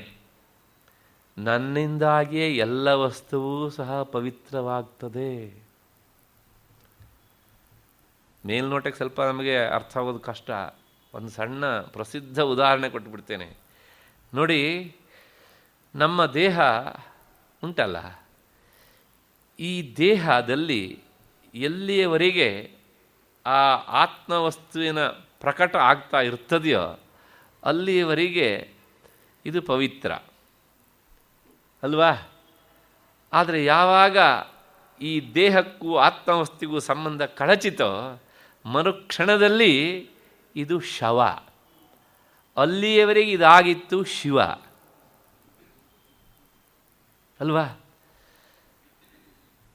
ಒಂದು ಸಣ್ಣ ಉದಾಹರಣೆ ಕೊಡ್ತೇನೆ. ನಮ್ಮ ಪರಿಚಿತರು ಯಾರೋ ಪ್ರಯಾಣ ಮಾಡ್ತಾರೆ. ಪ್ರಯಾಣ ಮಾಡುವಾಗ ಒಂದು ಮನೆಯಲ್ಲಿ ತಂಗಬೇಕು.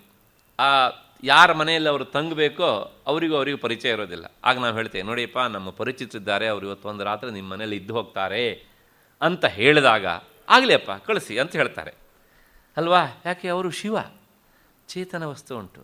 ಆದರೆ ಒಂದು ವಾರ ಬಿಟ್ಟು ಕಾಲ ಕಳೆಯೋಷ್ಟೊತ್ತಿ ಅವ್ರು ಸತ್ತೋದ್ರು. ಇವತ್ತು ಒಂದು ರಾತ್ರಿ ಅವ್ರ ಹೆಣ ನಿಮ್ಮ ಮನೇಲಿ ಇಡ್ತೇವ್ರಿ, ಆಗ್ಬಹುದಾ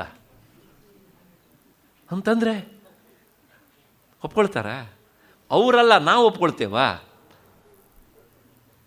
ಯಾಕೆ ಒಪ್ಕೊಳ್ಳೋದಿಲ್ಲ? ಅಂದರೆ ಈ ದೇಹಕ್ಕೆ ಪವಿತ್ರತೆ ಬಂದಿದ್ದು ಯಾವುದರಿಂದಾಗಿ? ಕೃಷ್ಣ ಹೇಳ್ತಾನೆ, ಅಹಮೇವ ಪವಿತ್ರ. ಅದಿಲ್ಲ ಅಂತಾದರೆ ಅಲ್ವಾ, ಭಾರ್ಯಾ ಬಿಭ್ಯತಿ ತಸ್ಮಿನ್ ಕಾಯೇ. ಅಂದರೆ ಎಲ್ಲಿಯವರೆಗೆ ಆ ಚೈತನ್ಯ ವಸ್ತು ಇಲ್ಲಿ ಪ್ರಕಟವಾಗುತ್ತೋ ಅದರಿಂದಾಗಿ ಇದು ಪವಿತ್ರ. ಇದು ಸ್ವತಃ ಪವಿತ್ರವಲ್ಲ. ಇದು ಸ್ವತಃ ಪವಿತ್ರವಾದದ್ದಿದ್ದರೆ ಡೆಡ್ ಬಾಡಿಗೂ ಸಹ ಪವಿತ್ರತೆ ಇರಬೇಕಾಗಿತ್ತು. ಒಂದು 6 ತಿಂಗಳ ಮನೆಯಲ್ಲಿ ಇಟ್ಕೊಳ್ಬೇಕಾಗಿತ್ತು, ಶೋಕೇಸಲ್ಲಿ ಇಟ್ಕೊಳ್ಳಿಕ್ಕೆ ಆಗ್ತಿತ್ತು. ಪವಿತ್ರತೆ ಇದ್ದಿದ್ದಿದ್ರೆ. ಆದರೆ ಈ ಎಲ್ಲ ಜಡ ಮತ್ತು ಜಡದ ಈ ಚೇತನದ ಆಶ್ರಯದಿಂದ ಬೆಳಗ್ತಾ ಇರುವಂಥ ಜಡಗಳೂ ಸಹ ಪವಿತ್ರ ಅಂತ ಅನ್ನಿಸುವುದು ಯಾವಿಂದ ಅಂದರೆ ಈ ಆತ್ಮವಸ್ತುವಿನಿಂದಾಗಿ, ಚೈತನ್ಯದಿಂದಾಗಿ. ಹಾಗಾಗಿ ನಾವು ಯಾವುದನ್ನು ಪವಿತ್ರ ಅಂತ ಹೇಳ್ತೇವೋ ಆ ಎಲ್ಲ ಪವಿತ್ರತೆ ಹಿಂದಿರುವಂಥ ನಿಜವಾದ ಪವಿತ್ರವಾದಂಥ ವಸ್ತು ಅದು ಒಂದೇ. ಒಂದು ಸಣ್ಣ ಉದಾಹರಣೆ ಕೊಡ್ತೇನೆ. ಒಂದು ವಿಗ್ರಹ ಇರುತ್ತದೆ, ಬೊಂಬೆ, ಕಲ್ಲಿಂದು ಅಂತಲೇ ಅಂದ್ಕೊಳ್ಳೋಣ. ಅದನ್ನು ದೇವಸ್ಥಾನದಲ್ಲಿ ಪ್ರತಿಷ್ಠೆ ಮಾಡುವವರೆಗೂ ಸಹ ಅದು ದೇವತಾ ವಿಗ್ರಹ ಅಷ್ಟೇ. ಆದರೆ ಅದಕ್ಕೆ ಶಾಸ್ತ್ರದ ನೆಲೆಯಲ್ಲಿ ಜೀವ ಕಳೆಯನ್ನು ತುಂಬಿ ಪ್ರತಿಷ್ಠೆ ಮಾಡಿದ ಮರುಕ್ಷಣದಲ್ಲಿ ಏನಾಗುತ್ತೆ ಕೇಳಿದರೆ ಅದು ಪವಿತ್ರ. ಯಾಕೆ? ಅಲ್ಲಿ ಚೈತನ್ಯದ ಒಂದು ಆರೋಪ. ಆ ಆರೋಪಕ್ಕೆ ಆ ಶಕ್ತಿ ಉಂಟು ಅಂತ ಆದಮೇಲೆ ಇನ್ನು ಸ್ವತಃ ಚೈತನ್ಯ ಎಷ್ಟು ಪವಿತ್ರ ಆಗಿರಬಹುದು ಅಲ್ವಾ? ಹಾಗಾಗಿ ಕೃಷ್ಣ ಹೇಳ್ತಾನೆ, ಪವಿತ್ರಂ, ಜಗತ್ತಿನಲ್ಲಿ ಯಾವ್ಯಾವುದು ಪವಿತ್ರ ಇದೆಯೋ, ಪವಿತ್ರವಾದದ್ದಿದೆಯೋ ಆ ಎಲ್ಲವುಗಳಲ್ಲೂ ಪವಿತ್ರವಾದವನು ನಾನು. ಇದನ್ನೇ ವಿಷ್ಣು ಸಹಸ್ರನಾಮದಲ್ಲೇ ಹೇಳೋದು, ಪವಿತ್ರಾಣಾಂ ಪವಿತ್ರಮ್ಯೋ ಮಂಗಲಾನಾಂಚ ಮಂಗಲಂ. ಪವಿತ್ರವಾದ ವಸ್ತುಗಳಲ್ಲೆಲ್ಲ ಪವಿತ್ರವಾದದ್ದು ಅದು, ಅದು ನಾನೇ ಅಂತಾನೆ ಕೃಷ್ಣ.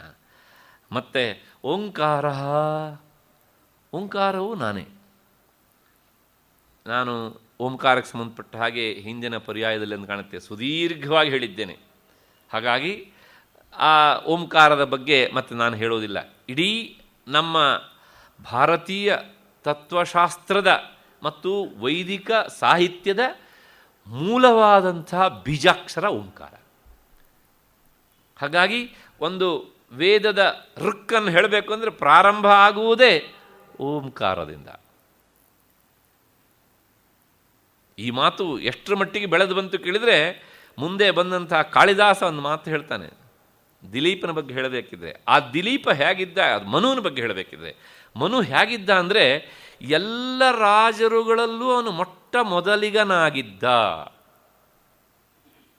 ಹೇಗೆ ಮೊದಲಿಗನಾಗಿದ್ದ ಕೇಳಿದರೆ, ವೇದಗಳಿಗೆ ಓಂಕಾರ ಹೇಗೆ ಮೊದಲಿರುತ್ತೋ ಹಾಗೆ ಅವನು ಮೊದಲಿಗನಾಗಿದ್ದ ಅಂತ ಅವನು ಕೊಡುವ ಉಪಮಾನ ಇದು.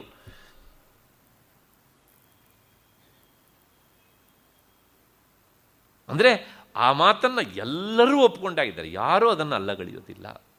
ಹಾಗಾಗಿ ಓಂಕಾರ ಅದು ಯಾಕೆ ಅದಕ್ಕೆ ಅಷ್ಟು ಹಿನ್ನೆಲೆ ಉಂಟು ಅನ್ನೋದನ್ನು ನಾನು ಸುದೀರ್ಘವಾಗಿ ಹೇಳಿದ್ದೇನೆ.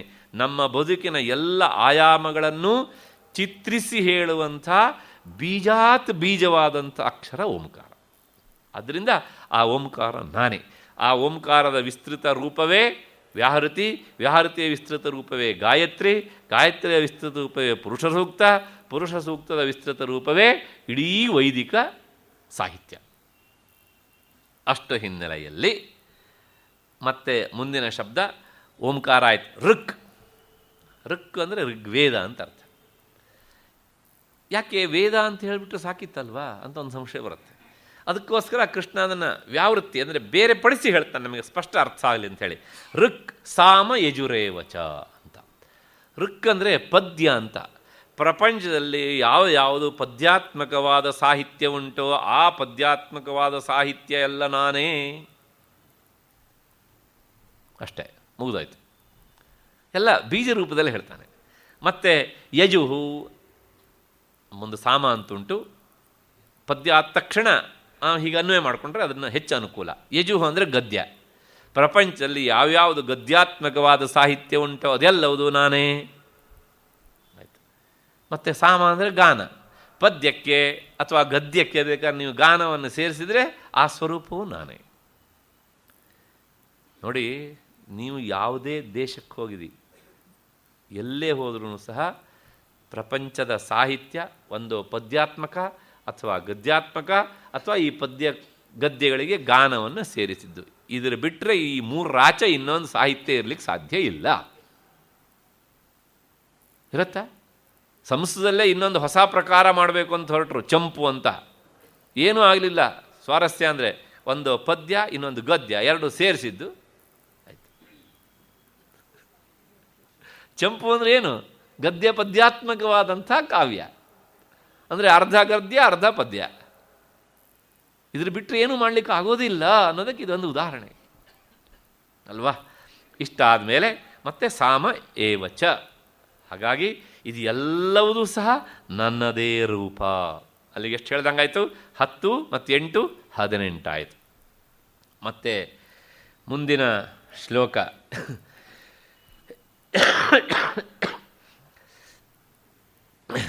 ಗತಿರ್ಭರ್ತ ಪ್ರಭುಸ್ಸಾಕ್ಷಿ ನಿವಾಸ ಶರಣಂ ಸುಹೃತ್ ಪ್ರಭವ ಪ್ರಲಯ ಸ್ಥಾನಂ ನಿಧಾನಂ ಬೀಜಂ ಅವ್ಯಯಂ. ಅರ್ಜುನ, ನಾನೇ ಈ ಜಗತ್ತಿಗೆ ಗತಿ, ಮತ್ತು ನಾನೇ ಭರ್ತ, ನಾನೇ ಪ್ರಭು, ನಾನೇ ಸಾಕ್ಷಿ, ಮತ್ತು ನಿವಾಸವೂ ನಾನೇ, ಶರಣಾಗತ ರಕ್ಷಕನೂ ನಾನೇ, ಸುಹೃತ್ ಕೂಡ ನಾನೇ, ಮತ್ತು ನಾನೇ ಈ ಜಗತ್ತಿನ ಉತ್ಪತ್ತಿ ಕಾರಣ, ಮತ್ತು ಪ್ರಳಯ ಕಾರಣನೂ ನಾನೇ, ಜಗತ್ತಿಗೆ ಸ್ಥಿತಿ ಕಾರಣನೂ ನಾನೇ, ಅಂದರೆ ಜಗತ್ತು ನಿಲ್ಲೋದಕ್ಕೆ ಆಸರೆಯೂ ನಾನೇ, ಮತ್ತು ನಿಕ್ಷೇಪವೂ ನಾನೇ, ಮತ್ತೆ ಮತ್ತೆ ಹುಟ್ಟುವುದಕ್ಕೆ ಬೇಕಾದ ನಿತ್ಯ ಕಾರಣ ರೂಪವಾದ ಬೀಜವೂ ನಾನೇ. ಇದಿಷ್ಟು ಈ ಶ್ಲೋಕದ ಅರ್ಥ. ಸ್ವಲ್ಪ ಗಮನಿಸಿ, ಈ ಶ್ಲೋಕದಲ್ಲಿ 12 ವಸ್ತುಗಳ ವಿಚಾರವನ್ನು ಗೀತಾಚಾರ್ಯ ನಮಗೆ ತಿಳಿಸಿಕೊಡ್ತಾನೆ. ಲೆಕ್ಕ ಹಾಕ್ಕೊಂಡು ಹೋದರೆ ಸಿಗತ್ತೆ ನಮಗೆ. ಪ್ರಾಯಶಃ ನಿಮ್ಮ ಹತ್ರ ಕನ್ನಡ ಅನುವಾದ ಇರುವಂಥ ಪುಸ್ತಕ ಇದೆ, ಅಲ್ಲಿ ಆ ವಸ್ತುಗಳನ್ನು ಎಣಿಸಿದರೆ ಸಿಗತ್ತೆ ಸರಿಯಾಗಿ. ಏನು ಹೇಳ್ತಾನೆ ಅಂದರೆ, ಗತಿ ಅಂದರೆ ಸಾಮಾನ್ಯವಾದ ಅರ್ಥ ಚಲನೆ ಅಂತ ಆಗಿಬಿಡುತ್ತೆ. ಆದರೆ ಇಲ್ಲಿ ಆ ಅರ್ಥ ಅಲ್ಲ. ನಮಗೆ ಇದೆಲ್ಲ ಅರ್ಥ ಗೊತ್ತು, ಆದರೆ ಬಳಸುವಾಗ ಅಥವಾ ಓದಿ ಅರ್ಥ ಹಿಡಿಯುವಾಗ ಎಲ್ಲೋ ಒಂದು ಎಡವಟ್ಟಾಗಿಬಿಡುತ್ತದೆ. ಹೇಳ್ತಾರಲ್ಲ ನಾವು, ಅವರಿಗಿಂಥ ಗತಿ ಬರಬಾರ್ದಿತ್ರಿ. ಇದೇನು ಹಾಗಿದ್ರೆ? ಗತಿ ಅಂದರೆ ಏನು? ಕರ್ಮದ ಫಲ. ಅಂದರೆ ಅವರು ಮಾಡಿದ ಕರ್ಮಕ್ಕೆ ಇಂತಹ ಫಲ ಬರಬಾರದಾಗಿತ್ತು. ಅಲ್ಲಿಗೆ ಗತಿ ಅಂದರೆ ಏನು? ಕರ್ಮಫಲ. ಭಗವತ್ಪಾದರು ನೇರ ಅರ್ಥ ಬರೀತಾರೆ ಅದಕ್ಕೆ. ಗತಿ ಕರ್ಮಫಲಂ ಅಂದರೆ ನಾವು ಮಾಡ್ತಾ ಇರುವಂಥ ಕರ್ಮಕ್ಕೆ ಫಲವನ್ನು ಕೊಡುವವನು ಯಾರು ಅಂದರೆ ಅವನೇ. ಹಾಗಾಗಿ ಕೃಷ್ಣ ಹೇಳ್ತಾನೆ, ಕರ್ಮದ ಫಲಸ್ವರೂಪನೂ ನಾನೇ. ಆ ಯಜ್ಞ ಕೃತು ಎನ್ನುವಂತಹ ಶಬ್ದಗಳಿಂದ ಕರ್ಮಸ್ವರೂಪ ನಾನೇ ಅಂತೇಳಿದ. ಆ ಕರ್ಮದಿಂದ ಬರುವಂಥ ಫಲವೂ ನಾನೇ ಅಂತಾನೆ ಇಲ್ಲಿ. ಆಯಿತು. ಅದಾದಮೇಲೆ ಭರ್ತ ಅಂತ. ಈ ಭರ್ತ ಅಂದರೆ ಸಂಸ್ಕೃತದಲ್ಲಿ, ಅಂದರೆ ಸಾಮಾನ್ಯ ಸಂಸ್ಕೃತದಲ್ಲಿ ಗಂಡ ಅಂತ. ಯಾಕೆ ಕೃಷ್ಣ ಹೀಗೆ ಅಂತಾನೆ? ಎಲ್ಲರಿಗೂ ಇವನೊಬ್ಬನೇ ಗಂಡನಾಗಿದ್ದರೆ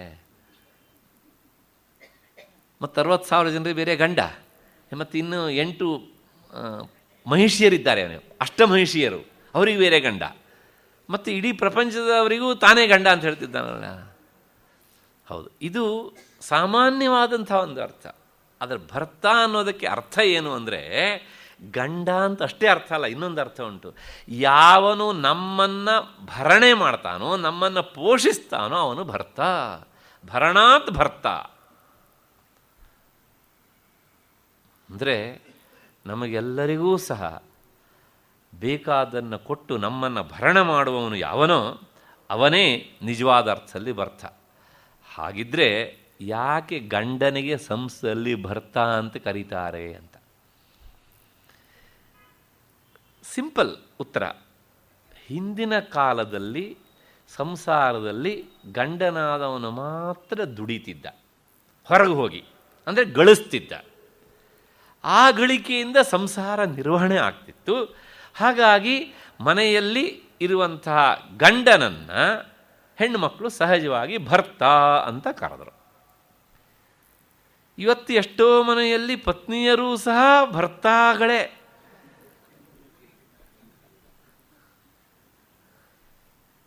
ಹಾಗಾಗಿ ಆ ಕಾಲದಲ್ಲಿ ಈ ಶಬ್ದ ಅವಶ್ಯಕತೆ ಇತ್ತು ತೀರಾ. ಅದೇ ಅರ್ಥ ಪ್ರಸಿದ್ಧವಾಗುಂಟು. ಆದರೆ ಆ ಶಬ್ದಕ್ಕೆ ಅಷ್ಟೇ ಅರ್ಥ ಅಲ್ಲ. ಭರಣ ಮಾಡುವವನು ಯಾವನೋ ಅವನು ಭರ್ತ. ನೋಡಿ, ಅಂದರೆ ಏನಾಯಿತು, ಈ ಸಂಸ್ಕೃತ ಈ ಶಬ್ದಗಳ ವಿಶೇಷತೆ ಅದು ಒಂದು ಮುಖದಲ್ಲಿ ಆ ಕಾಲಕ್ಕೆ ಸೀಮಿತವಾದ ಅರ್ಥ ಕೊಡ್ತದೆ. ಆದರೆ ಅದರ ನಿಜವಾದ ಅರ್ಥದ ಆಳಕ್ಕೆ ಇಳಿದಾಗ ಸಾರ್ವಕಾಲಿಕವಾದ ಅರ್ಥ ಕೊಡ್ತದೆ. ಮನೆಯಲ್ಲಿ ಯಾರ್ಯಾರು ನಮ್ಮನ್ನು ಭರಣೆ ಪೋಷಣೆ ಮಾಡ್ತಾರೋ ಅವರೆಲ್ಲರೂ ಸಹ ಯಾರು? ಭರ್ತ.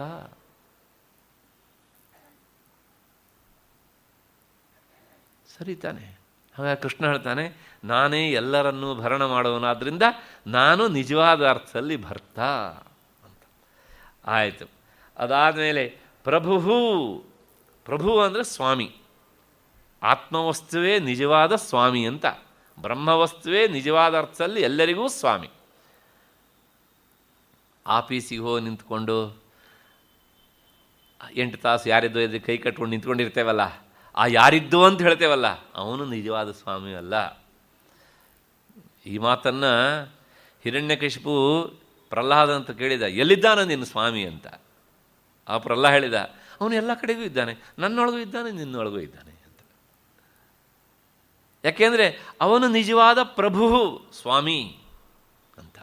ಹಾಗಾಗಿ ನಾನೇ ಎಲ್ಲರ ಒಳಗಿದ್ದು ಎಲ್ಲರನ್ನೂ ನಿಯಂತ್ರಿಸುವವನು ನಾನೇ, ಆದ್ದರಿಂದ ನಾನೇ ನಿಜವಾದ ಪ್ರಭು ಒಡೆಯ.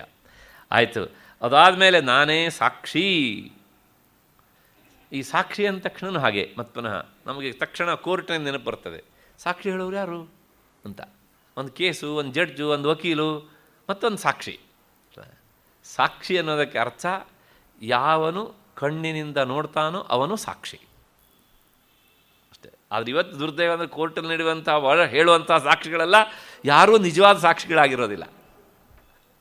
ಅದಕ್ಕೋಸ್ಕರ ಒಂದು ಶಬ್ದ ಸೇರಿಸಿದ್ದಾರೆ, ಸುಳ್ಳು ಸಾಕ್ಷಿ ಅಂತ. ಅದು ಸುಳ್ಳಾದ್ಮೇಲೆ ಮತ್ತೆ ಸಾಕ್ಷಿ ಆಗೋದು ಯಾಕ್ರಿ ಅಲ್ವಾ? ಹಾಗೆ ಸಾಕ್ಷಿ ಅಂದರೆ ಏನು? ಯಾವನು ನೋಡ್ತಾನೆ ಎಲ್ಲವನ್ನೂ ಸಹ ಅವನೇ ನಿಜವಾದ ಸಾಕ್ಷಿ. ನೋಡ್ತಾನೆ ಅಂದರೆ ಹೇಗೆ? ತಟಸ್ಥವಾಗಿ ನೋಡ್ತಾನೆ. ನಿನ್ನೆ ಹೆಸರು ನಾನು ಹೇಳಿದ್ದೇನೆ, ಸೂರ್ಯ ನೋಡ್ತಾ ಇರ್ತಾನೆ, ಚಂದ್ರ ನೋಡ್ತಾ ಇರ್ತಾನೆ, ನಕ್ಷತ್ರಗಳು ನೋಡ್ತಾ ಇರ್ತವೆ.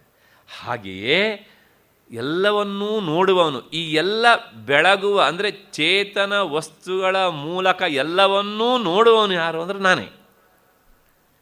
ಅಷ್ಟೇ ಅಲ್ಲ, ಇದಕ್ಕೆ ಆಚಾರ್ಯ ಶಂಕರರು ಭಾಷ್ಯ ಬರೀತಾರೆ, ಕೃತ್ಯಾಕೃತ್ಯಸ್ಯ ಸಾಕ್ಷಿ. ನೀನು ಮಾಡಿದ್ದನ್ನು, ನೀನು ಮಾಡದೇ ಇರುವುದನ್ನು, ಅಂದರೆ ನೀನು ಮಾಡಿದ ಪಾಪವನ್ನು, ನೀನು ಮಾಡಿದ ಒಳಿತನ್ನು, ನೀನು ಮಾಡಿದ ಪುಣ್ಯವನ್ನು ಎಲ್ಲವನ್ನೂ ನೋಡುವವನು ಅಂದರೆ ನಾನೇ ಅಂತ ಗೀತಾಚಾರ್ಯ ಹೇಳ್ತಾರೆ. ಅಲ್ಲಿಗೇನು ಹೇಳ್ದಂಗಾಯ್ತು, ನಾವು ಕೆಟ್ಟದ್ದನ್ನು ಮಾಡಬೇಕಿದ್ರೆ ಯಾರಿಗೂ ಗೊತ್ತಾಗೋದಿಲ್ಲ ಅಂತ ಅಂದ್ಕೊಂಡ್ರೆ ನಾವಲ್ಲಿ ಬಿದ್ವಿ. ಯಾಕೆ?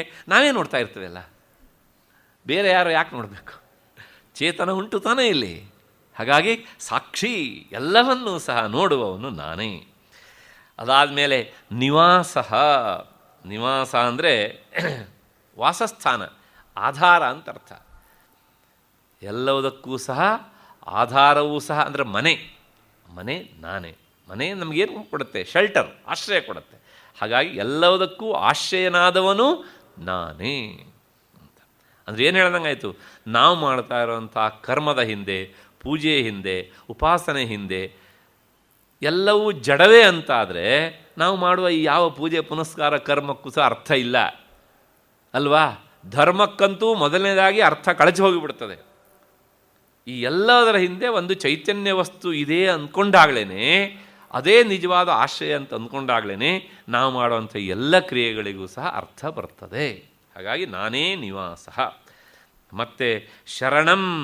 ಶರಣಂ ಅಂದರೆ ಶರಣಾಗತ ರಕ್ಷಕನೂ ನಾನೇ, ಬೇರೆ ಯಾರೂ ಅಲ್ಲ. ಮತ್ತು ಸುಹೃತ್, ಈ ಶಬ್ದವು ಹಿಂದೆ ಬಂದಿತ್ತು. ಯಾವುದೇ ಪ್ರಯೋಜನವನ್ನು ನಿರೀಕ್ಷಿಸದೇ ಉಪಕಾರ ಮಾಡುವವನು ಸುಹೃತ್. ಸಹಾಯವನ್ನು ನಿರೀಕ್ಷಿಸಿ ಉಪಕಾರ ಮಾಡುವವನು ಮಿತ್ರ. ಹಾಗಾಗಿ ನಾನೇ ನಿಜವಾದ ಅರ್ಥದಲ್ಲಿ ಸುಹೃತ್. ನಾನು ಯಾರಿಂದ ಏನನ್ನು ನಿರೀಕ್ಷಣೆ ಮಾಡ್ತೇನೆ? ನಾನು ಯಾರಿಂದಲೂ ಏನನ್ನೂ ನಿರೀಕ್ಷಣೆ ಮಾಡುವುದಿಲ್ಲ.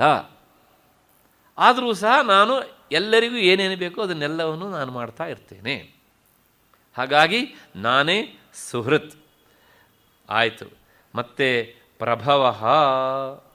ಪ್ರಭವ ಅಂದರೆ ಈ ಜಗತ್ತಿನ ಉತ್ಪತ್ತಿಗೆ ಕಾರಣನಾದವನು ನಾನೇ. ಪ್ರಕರ್ಷೇಣ ಭವತಿ ಇತಿ ಪ್ರಭವ. ಉತ್ಪತ್ತಿಯಾಗೋದಕ್ಕೆ ಏನೆಲ್ಲ ಬೇಕೋ ಅದೆಲ್ಲವನ್ನು ಒದಗಿಸಿಕೊಡುವವನು ನಾನೇ. ಆದ್ದರಿಂದ ನಾನೇ ಪ್ರಭವ ಅಂತ. ಅದಾದ ಮೇಲೆ ಮುಂದಿನ ಶಬ್ದ ಪ್ರಲಯ. ಹುಟ್ಟೋದಾಯಿತು ಪ್ರಭವ ಅನ್ನೋ ಶಬ್ದದಿಂದ. ಮತ್ತು ನಾಶ, ಪ್ರಲಯ. ಮತ್ತು ಹುಟ್ಟುವವನೂ ನಾನೇ, ಮತ್ತು ಜನರ ದೃಷ್ಟಿಯಲ್ಲಿ ನಾಶ ಆಗುವವನು ನಾನೇ. ನಾವು ಹೇಳ್ತೇವಲ್ಲ, ರಾಮನು ಅವತಾರ ಮುಗಿಸಿದ, ಕೃಷ್ಣನ ಅವತಾರ ಮುಗಿಸಿದ, ಹಾಗಾಗಿ ನಾವು ಒಂದು ದಿವಸ ಅವತಾರ ಮುಗಿಸ್ತೇವೆ ಅಂತ. ನಮ್ಮ ಅವತಾರ ಮುಗಿಸೋದಕ್ಕೆ ಅವರ ಅವತಾರವನ್ನು ನಾವು ಸಮರ್ಥನೆ ಮಾಡ್ಕೊಳ್ತೇವೆ. ಅವನು ಅವತಾರ ಮುಗಿಸೋದಿಲ್ಲ. ಯಾಕೆಂದರೆ ಅವನು ಬಂದಿದ್ದೇ ಮಾಯಿಕವಾದ ರೂಪದಿಂದ. ಮತ್ತು ಅವನ ಆ ರೂಪವನ್ನು ಧಾರಣೆ ಮಾಡುವಲ್ಲಿ ಅವನು ಸರ್ವತಂತ್ರ ಸ್ವತಂತ್ರ. ನಾವು ಈ ರೂಪ ಹೊತ್ಕೊಂಡು ಬಂದಿಲ್ಲ, ನಾವೆಷ್ಟು ಸ್ವತಂತ್ರರು? ನಾವು ಸಂಪೂರ್ಣ ಪರತಂತ್ರರು. ಹಾಗಾಗಿ ಕೊನೆಗೆ ಈ ಪ್ರಪಂಚ ನಾಶ ಆಗತ್ತೆ ಅಂದರೆ ಅಳಿಯುವುದು ಸಹ ನಾನೇ. ಯಾಕೆಂದರೆ ಪ್ರಪಂಚ ಅನ್ನೋದು ನನ್ನನ್ನು ಬಿಟ್ಟಿಲ್ವಲ್ಲ. ಅಲೆ ಸಮುದ್ರವನ್ನು ಬಿಟ್ಟಿಲ್ಲ ಅಂತ ಆದಮೇಲೆ ಅಲೆ ನಾಶವಾಯಿತು ಅಂದರೆ ಏನು ಹೇಳ್ದಂಗಾಯ್ತು ಕೇಳಿದರೆ ಅದು ಸಹ ನಾಶವೂ ಸಹ ನನ್ನದೇ ಇನ್ನೊಂದು ರೂಪ ಅಂತ. ಮತ್ತು ಸ್ಥಾನಂ, ಸ್ಥಾನಂ ಅಂದರೆ ಸ್ಥಿತಿ, ಸೃಷ್ಟಿ ಸ್ಥಿತಿ ಮತ್ತು ಲಯ. ಆ ಶಬ್ದವನ್ನು ಕೊನೆಗೆ ಹೇಳಿದ್ದಾನೆ ಕೃಷ್ಣ. ಸ್ಥಾನಂ ಅಂದರೆ ಇರುವಿಕೆ, ಇರುವಿಕೆಯೂ ನಾನೇ. ಮೊನ್ನೆ ದಿವಸ ಪೂರ್ತಿ ಅದ್ರ ಬಗ್ಗೆ ನಾನು ಹೇಳಿದ್ದೇನೆ. ಇರುವಿಕೆಯ ಬಗ್ಗೆನೇ ವಿಚಾರ ಮಾಡಿ ಆಗಿದೆ ನಾವು. ನಿಜವಾಗಿ ಇರುವುದು ನಾನೇ, ಇನ್ನೊಂದು ಅಲ್ಲ ಅಂತ. ಅದಾದ ಮೇಲೆ ಮುಂದಿನ ಶಬ್ದ ನಿಧಾನಂ. ಏನು ನಿಧಾನ ಅಂದರೆ ಕನ್ನಡದಲ್ಲಿ ಹೇಳ್ತೇವಲ್ಲ, ನಿಧಾನಕ್ಕೆ ಹೋಗು ಅಂತ. ಅಂದರೆ ಈ ಎಲ್ಲ ನಿಧಾನ ಕೆಲಸ ಮಾಡೋವನು ಅವನೇನಾ ಅಂದರೆ ಅವನು ಚುರುಕಲ್ಲ ಅಂತ ಆಯ್ತಲ್ಲ. ಇದು ನಿಧಾನಂ. ನಿಧಾನ ಅನ್ನೋದಕ್ಕೆ ಇದಕ್ಕೊಂದು ವಿಶಿಷ್ಟವಾದ ಅರ್ಥ ಉಂಟು. ಏನು ಅಂದರೆ ಈ ಡಿಪಾಸಿಟ್ ಅಂತ ಒಂದು ಶಬ್ದ ಉಂಟು ಇಂಗ್ಲೀಷ್ ಒಳಗೆ. ನಮಗದು ಹೇಳಿದಾಗ ಬಹಳ ಬೇಗ ಅರ್ಥ ಆಗುತ್ತದೆ ಅಂತ ಆ ಶಬ್ದವನ್ನು ಹೇಳಿದೆ. ನಿಕ್ಷೇಪ ಅಂತ ಅಂದರೆ ಮೂಲಧನ. ಹಾಗಾಗಿ ಎಲ್ಲವೂ ತೆಗೆದ್ರೂ ಸಹ, ಎಲ್ಲವೂ ಅಳಿದ್ರೂ ಸಹ ಆ ಮೂಲಧನ ಮಾತ್ರ ಹಾಗೆ ಇರುತ್ತಲ್ಲ. ಹಾಗೇ ಈ ಪ್ರಪಂಚಕ್ಕೆ ಹಿಂದಿರುವಂತಹ ನಿಕ್ಷೇಪ ಅಂದರೆ ಈ ಪ್ರಪಂಚ ಅಳಿದಾಗಳೂ ಸಹ ಅದನ್ನು ನನ್ನಲ್ಲಿ ನಾನು ನಿಕ್ಷೇಪಿಸಿಕೊಳ್ತೇನೆ, ಇರಿಸಿಕೊಳ್ತೇನೆ. ಹಾಗಾಗಿ ಆ ನಿಕ್ಷೇಪವೂ ಸಹ ನಾನೇ. ನಿಧಾನಂ.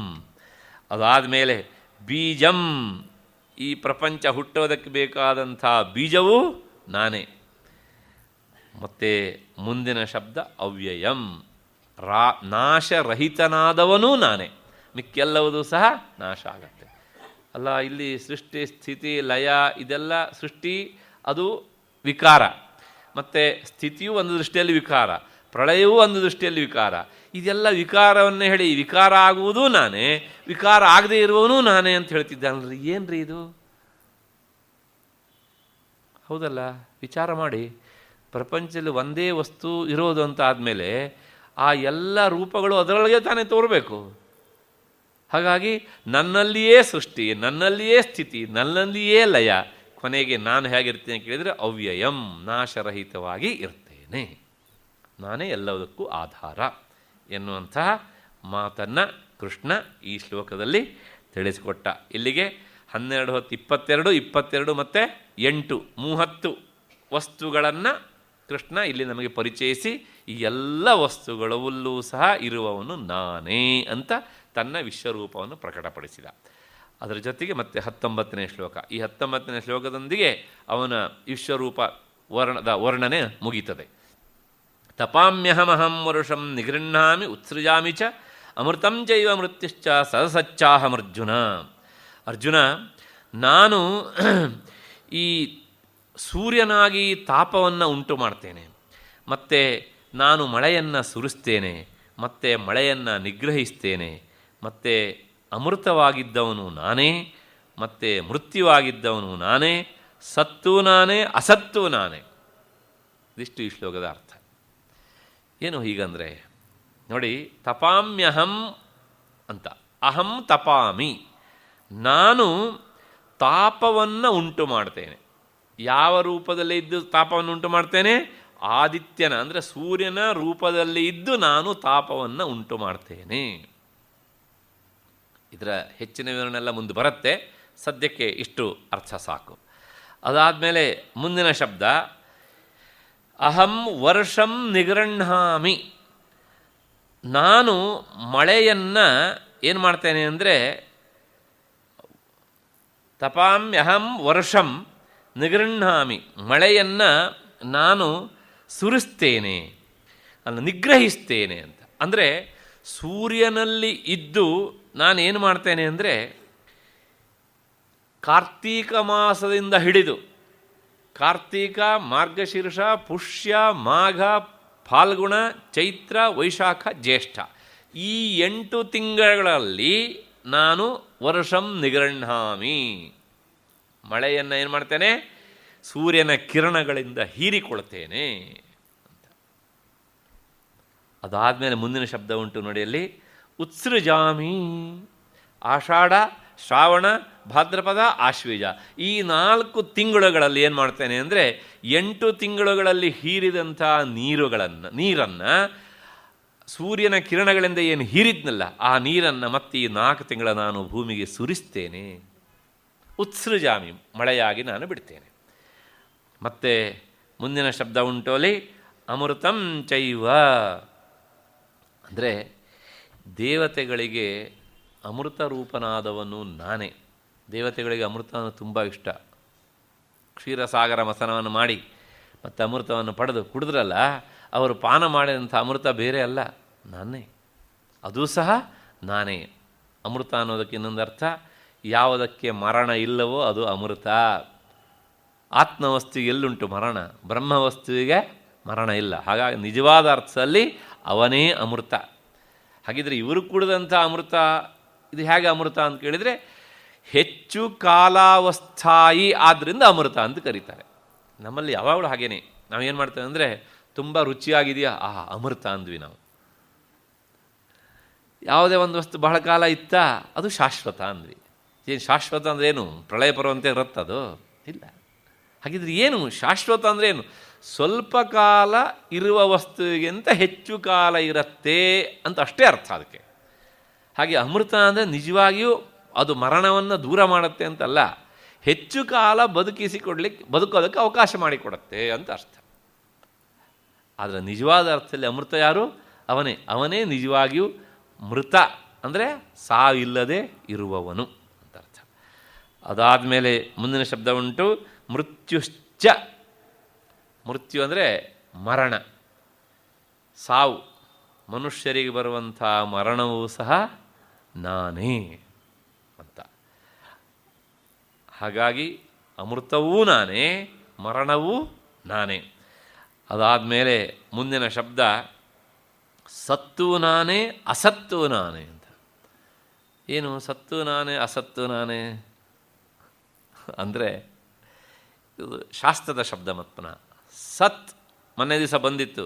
ಯಾವುದು ಸ್ವತಂತ್ರವಾಗಿ ಇರುತ್ತೋ, ಯಾವುದು ಅಧೀನ ಸತ್ತ ಅಂತ ನಾವು ಹೇಳ್ತೇವೆ, ಸ್ವತಂತ್ರ ಸತ್ತ ಅಂತ ಹೇಳ್ತೇವೋ ಅದು ಮಾತ್ರ ಸತ್ತು. ಅಂದರೆ ತನ್ನ ಇರುವಿಕೆಗೆ ಇನ್ನೊಂದರ ಆಶ್ರಯ ಯಾವುದಕ್ಕೆ ಇಲ್ಲವೋ ಅದು ಸತ್. ಯಾವುದು ಇನ್ನೊಂದರ ಆಶ್ರಯದಿಂದ ಇರುತ್ತೋ ಅದು ಅಸತ್. ಬ್ರಹ್ಮವಸ್ತು ಪ್ರಪಂಚಕ್ಕೆ ಮೂಲ ಕಾರಣ, ಅದು ಸ್ವತಂತ್ರ ಸತ್ತ, ಆದ್ದರಿಂದ ಅದು ಸತ್. ಪ್ರಪಂಚ ಅದರಲ್ಲಿ ತೋರ್ತಾ ಇದೆ ಅಂದರೆ ಇದರ ಇರುವಿಕೆ ಅದರ ಇರುವಿಕೆಯಿಂದಾಗಿ ಆಗಿದೆ, ಆದ್ದರಿಂದ ಇದು ಅಸತ್. ಹಾಗಾಗಿ ಸದಸಚ್ಚಾಹಮರ್ಜುನ, ಸತ್ತು ನಾನೇ, ಅಸತ್ತು ನಾನೇ. ಹಾಗಾಗಿ ಇರುವ ವಸ್ತು ಮತ್ತು ತೋರುವ ವಸ್ತು ಇದೆರಡೂ ಸಹ ನಾನೇ ಅಂತ ಹೇಳಿದ. ಇದನ್ನು ಇನ್ನೊಂದು ರೀತಿಯಲ್ಲೂ ಹೇಳ್ತಾರೆ. ಏನು ಅಂದರೆ, ಈ ಪಂಚಭೂತಗಳಲ್ಲಿ ಮೊದಲನೇದು ಆಕಾಶ, ಅದಾದಮೇಲೆ ವಾಯು ಅಲ್ವಾ? ಈ ಎರಡೂ ಸಹ ಇವೆ ಅಲ್ವಾ? ಆದರೆ ಇವು ಎರಡರ ರೂಪ ನಮ್ಮ ಕಣ್ಣಿಗೆ ಕಾಣಿಸೋದಿಲ್ಲ. ಕಾಣಿಸತ್ತಾ? ಇಲ್ಲ. ಅಂದರೆ ಯಾವ ವಸ್ತುವಿನ ರೂಪ ನಮ್ಮ ಕಣ್ಣಿಗೆ ಕಾಣಿಸದೇ ಇದ್ರೂ ಸಹ ಅದು ಇರುತ್ತೋ ಅದಕ್ಕೆ ಸತ್ತಂತ ಹೆಸರು. ಯಾವ ವಸ್ತುವಿನ ರೂಪ ನಮ್ಮ ಕಣ್ಣಿಗೆ ಕಂಡು ಇರುತ್ತೋ ಅದಕ್ಕೆ ಅಸತ್ ಅಂತ ಹೆಸರು. ಮುಂದಿನದು 3, ಅಗ್ನಿ, ಅಗ್ನಿಯಿಂದ ಬಂದಂತಹ ನೀರು, ಅದು ನೀರಿಂದ ಆದಂತಹ ಪೃಥಿವಿ ಅಲ್ವಾ? ಪಂಚಭೂತಗಳಲ್ಲಿ ರೂಪ ಇರುವಂತಹ ಮೊದಲ ಭೂತ ವಸ್ತುವೇ ಅಗ್ನಿ. ಅದಕ್ಕಿಂತ ಹಿಂದಿರುವಂತಹ ಎರಡಕ್ಕೆ ರೂಪ ಇಲ್ಲ, ಅದರಿಂದ ಅವುಗಳನ್ನು ಸತ್ ಅಂತ ಕರೀತಾರೆ. ಈ 3ಕ್ಕೆ ರೂಪವೂ ಇದೆ, ಇರುವಿಕೆಯೂ ಇದೆ. ಅಂದರೆ ಪ್ರಪಂಚದ ದೃಷ್ಟಿಯಿಂದ ನೋಡಿದಾಗ, ಬ್ರಹ್ಮವಸ್ತುವಿನ ದೃಷ್ಟಿಯಿಂದ ಅಲ್ಲ ಇರುವಿಕೆ ಅಂದರೆ. ಹಾಗಾಗಿ ರೂಪ ಇದ್ದು ನಮಗೆ ಅನುಭವಕ್ಕೆ ಬರ್ತವೆ, ಆದ್ದರಿಂದ ಇವುಗಳನ್ನು ಅಸತ್ ಅಂತ ಕರೀತಾರೆ. ಹೀಗೆ ಅಲ್ಲಿಗೆ ಏನು ಹೇಳ್ದಂಗಾಯಿತು?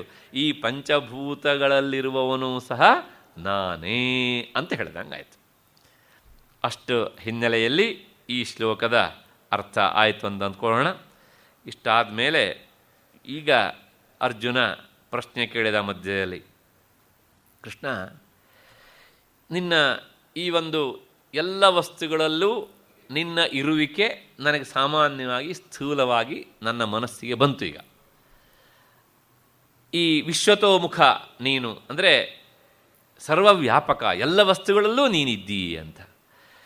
ಆದರೆ ಕೆಲವು ಜನ ಏನು ಮಾಡ್ತಾರೆ ಅಂದರೆ, ಈ ನಿನ್ನ ಅಸ್ತಿತ್ವವನ್ನು ಈ ರೀತಿಯಾಗಿ ಒಪ್ಪಿಕೊಳ್ಳದೆ ಕೇವಲ ಕರ್ಮವೇ ಫಲವನ್ನು ಕೊಡ್ತದೆ ಅಂತ ಹೇಳಿ ಫಲದ ಬೆನ್ನು ಹತ್ತಿಯೇ ಕರ್ಮವನ್ನು ಮಾಡ್ತಾರಲ್ಲ.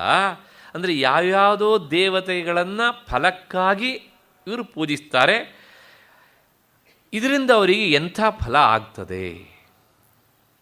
ಯಾವ್ಯಾವುದೋ ದೇವತೆಯನ್ನು, ಅಂದರೆ ಆ ದೇವತೆಗಳೆಲ್ಲ ಸ್ವತಂತ್ರವಾದವುಗಳು ಹಾಗೆ ತಿಳಿಯುವುದರ ಮೂಲಕ ಈ ಬ್ರಹ್ಮವಸ್ತುವಿನ ಇರುವಿಕೆಯನ್ನು ಅಲ್ಲಗಳೆಯುವಂಥ ಒಂದು ಪ್ರಯತ್ನ ಪರ್ಯಾಯವಾಗಿ.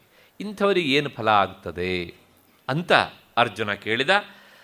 ಅದನ್ನು ಹೇಳೋದಕ್ಕೆ ಮುಂದಿನ 2 ಶ್ಲೋಕಗಳು ಹೊರಟು ನಿಂತಿವೆ. ಅಂದರೆ ಈ ಅನ್ಯ ದೇವತೆಯನ್ನು ಪೂಜಿಸುವವರಿಗೆ ಅನಿತ್ಯವಾದಂಥ ಕ್ಷಣಿಕವಾದಂಥ ಫಲಗಳು ಸಿಗ್ತವೆ ಅಷ್ಟೇ ಹೊರತು ಸಹ ಶಾಶ್ವತವಾದಂಥ ಮುಕ್ತಿ ಎನ್ನುವಂತಹದ್ದು ಇಲ್ಲ ಅಂತ.